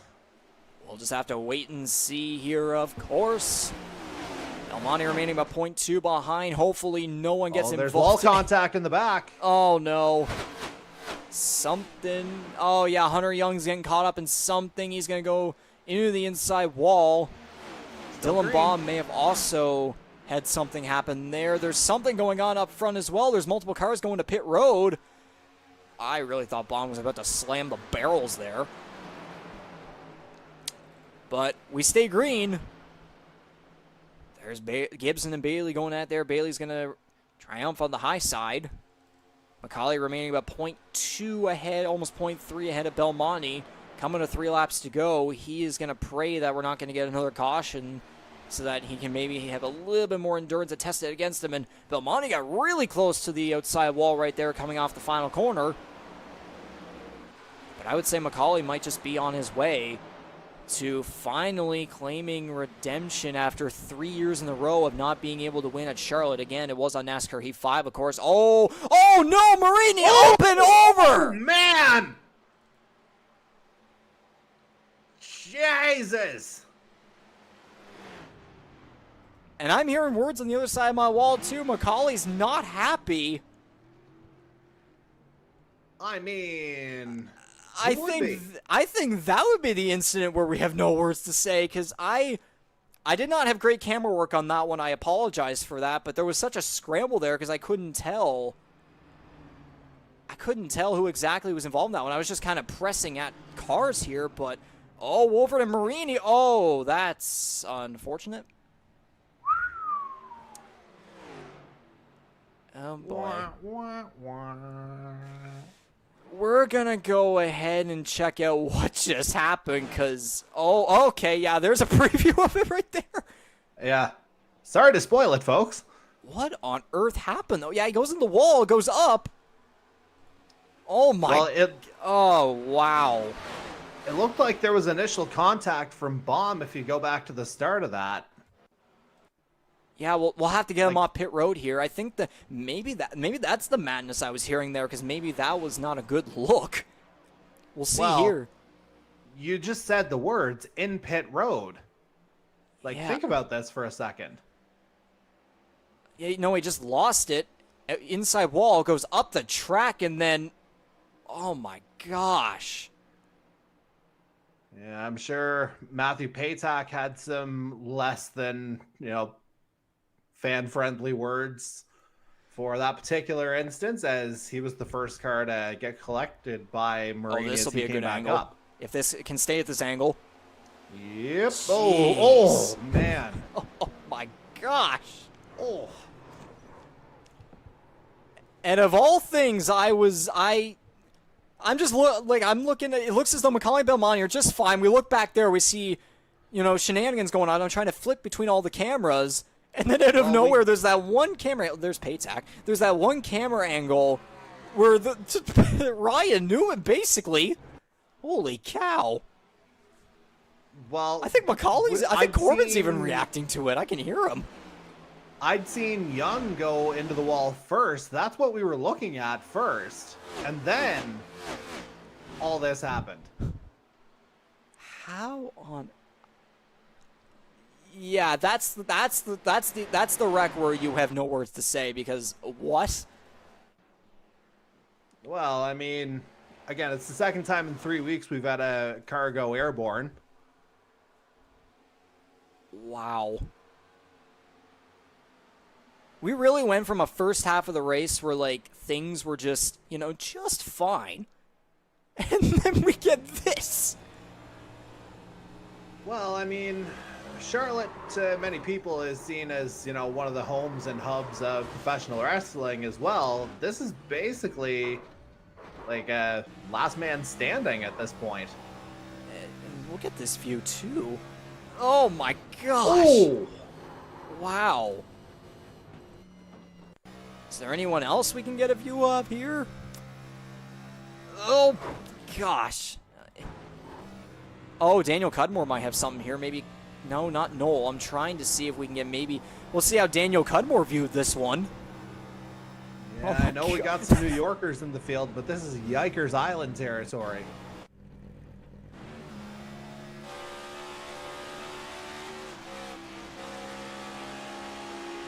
Jeez. Yeah, when you're seeing a full hood flying in front of you, or an engine bonnet, typically it's not great. And the guy who lost the engine bonnet isn't even the worst off. I am bewildered. I mean... Oh my gosh. Dare I ask, what else could happen? Yep, welcome to our version of the Coke 600. Yeah, I know I said I needed Coca-Cola earlier. I might be taking off the cola. Yeah, that might be a, I wonder if that might be a second perfectly cut scream that we might have to post online. Oh my gosh. I mean, although, I have been recording vertical this entire time too, so it's possible. Oh, a little TikTok action? Yeah, it could be. Okay, know, maybe, interesting point being made there on the side, but that's another discussion. Oh boy. Yeah, we're not going to talk about that. Yeah, Right. I don't know. Maybe you could send that over to me, and maybe I'll do something about it. Well, now that we got it working, yeah. Anyway, for the viewers at home, I'm going to disappear for a couple of seconds just to refresh for post-race, and then we'll be good to go. All right.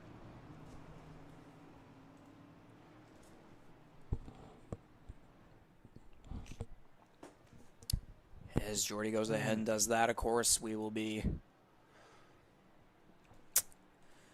heading back to green here, hopefully, for the final time. As the pace car will roll off here onto pit road. We'll try this hopefully one more time. There's only 8 cars on the lead lap. It's basically almost like the real life Coke 600 here. Only so many cars left. Green flag, 2 laps to go. It's overtime here at Charlotte. Corbin MacAulay leading the way. And hopefully this time he'll be able to get away and just have no worries whatsoever. It's just been a demolition derby, basically. Really the last... Okay, so Peyton just randomly reappears. Yeah, he's been doing that pretty much the whole race here, but can we at least make it back to the white? That would be really appreciated by one guy in particular, and he will get it. White flag is out in the World 300 here at Charlotte Motor Speedway. The number 17 of Corbin MacAulay leading the way. I feel like, the mileage covered, it's almost like they have raced the world. Basically. And down the back straightaway for the final time. There's definitely going to be a good battle going on back there. But it's going to be all about the number 17 of Corbin MacAulay. It'll be 5 wins on the season, 8 races to the checkered flag. Corbin MacAulay wins the World 300 at Charlotte Motor Speedway. No surprise there whatsoever. It's, to say it took a little while to get there might be an understatement, but that is, again, job done. That is victory number 5 on the season, as you mentioned, victory number 12 all time to extend that particular lead now as well, out another race over Scott Bailey and Darcy Ford. And again, second half of the race, that is ultimately where our series leader came alive, because You had Justin Belmonte winning stage 1, CD Mangrum capturing stage 2. But from there, it was the 17 doing the job. And much like, and no, I'm not going to go there. I was going to make a joke about police officers with donuts, but tonight, let's keep it civil. Ollie doing donuts again there for the 5th time this season. Again, the man appreciates being challenged. He doesn't like to win these easily, although he may have kind of in a way at the end of this one. So, of course, he will be joined by Justin Belmonte and Scott Bailey in 2nd and 3rd. Again, too, a guy like Scott Bailey who we saw how much he went through in tonight's race, and he's able to come home on the podium. Yeah, not quite sure how that one worked out. Thankfully, one of my picks got on the podium, I guess. But yeah, definitely, the way this second half of the race went down, like, there were opportunities to claw things back. And, full credit to the 88 on that. But let's not forget that, it wasn't always smooth sailing for Corbin MacAulay either. At one point getting dropped down to, I believe, 13th or 14th, and then just clawing his way back through the field. Indeed so, and there was the photo done there for the top 3 finishers, of course, which we will now get to right here. Here are your unofficial results for the World 300 here at Charlotte Motor Speedway. The number 17 of Corbin MacAulay and his Oysterbed Speedway, Holland College, and Super Late Model Series Chevrolet taking the victory for the 5th time this season in 8 races. And then in 2nd place, you got the number 6 of Justin Belmonte. Again, it's kind of the MacAulay-Belmonte show once more, kind of back at that after kind of being absent from, that there was an absence of that in the past couple races, of course. Scott Bailey with the 3rd place finish there, very solid after what it was a pretty chaotic night for him, of course.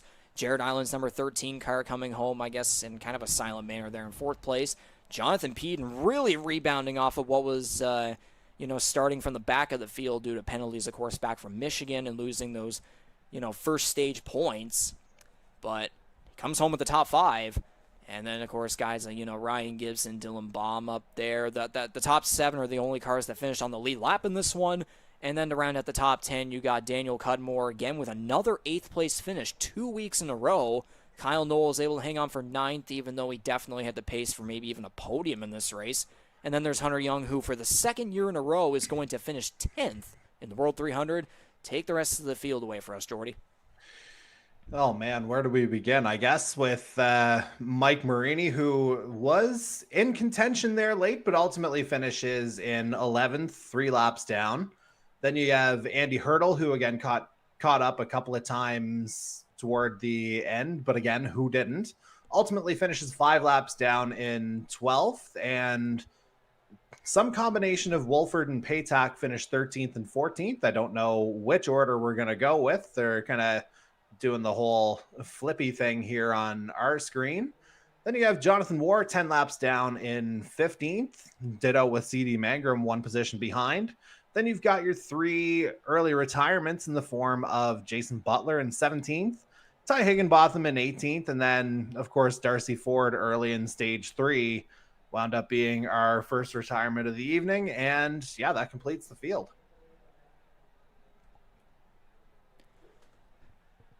So, yeah, that'll officially do it here for the results. And, yeah, to say the least, we got, the first half of the race, of course, it was relatively clean, I guess you could say. But then, do you have your face on here, by the way? I think I'm working, yep. Oh, maybe not. No, you're not. I refreshed. I thought I was okay. If we can get your face in here, maybe we can give the fans a little bit more. One last little hurrah. Maybe. With the terror they've experienced that evening, it's probably for the best. Basically. But I guess you can see my face for one last time here. We'll just go to the race. We'll just kind of get a little bit of a scenic view here from Charlotte to kind of end it off here. But yeah, everyone, that was the World 300 here at Charlotte Motor Speedway. Again, mentioning about the first half being clean, then the second half just ahead about everything, and we had another driver go up and over with in the likes of Mike Marini there, which, yeah, that completely caught us off guard. And I want you to send anything that you may have possibly gotten there, Jordy, there towards the end especially. We may have a second perfectly cut scream there to maybe get viral perhaps. But in saying all that, again, that does it for tonight's live production of the Canadian E-Motorsports Network NASCAR Series Season 4 action. Tonight we're Charlotte, but next week, Jordy, we're going to good old Talladega Superspeedway for some more Superspeedway action. And after all the chaos that we just got here at Charlotte tonight, what would be the term? Fantastic. How much are you anticipating it? Correct answer. I was going to say, do you have like a sensor button ready? A breathalyzer? Well, I mean, that too. Yeah, I mean, it's Talladega with what we just saw here at Charlotte here tonight. Again, the stream is just about to hit about almost 3.5 hours. Again, that's the way it goes at Charlotte Motor Speedway, all about endurance and all that. It is now 12 a.m. It is literally now Wednesday. So we just barely were able to get it done there before the new day in a way. So again, that will wrap it up for tonight's live production. Again, with the Canadian Motorsports Network Season 4 action for the NASCAR Series at the World 300. We will see you next Tuesday night for Talladega, and I probably should say the official race name. It is none other than the Rampage Coffee Co. 250. So they will be sponsoring the race next Tuesday night, June 20th. So we will all see you then.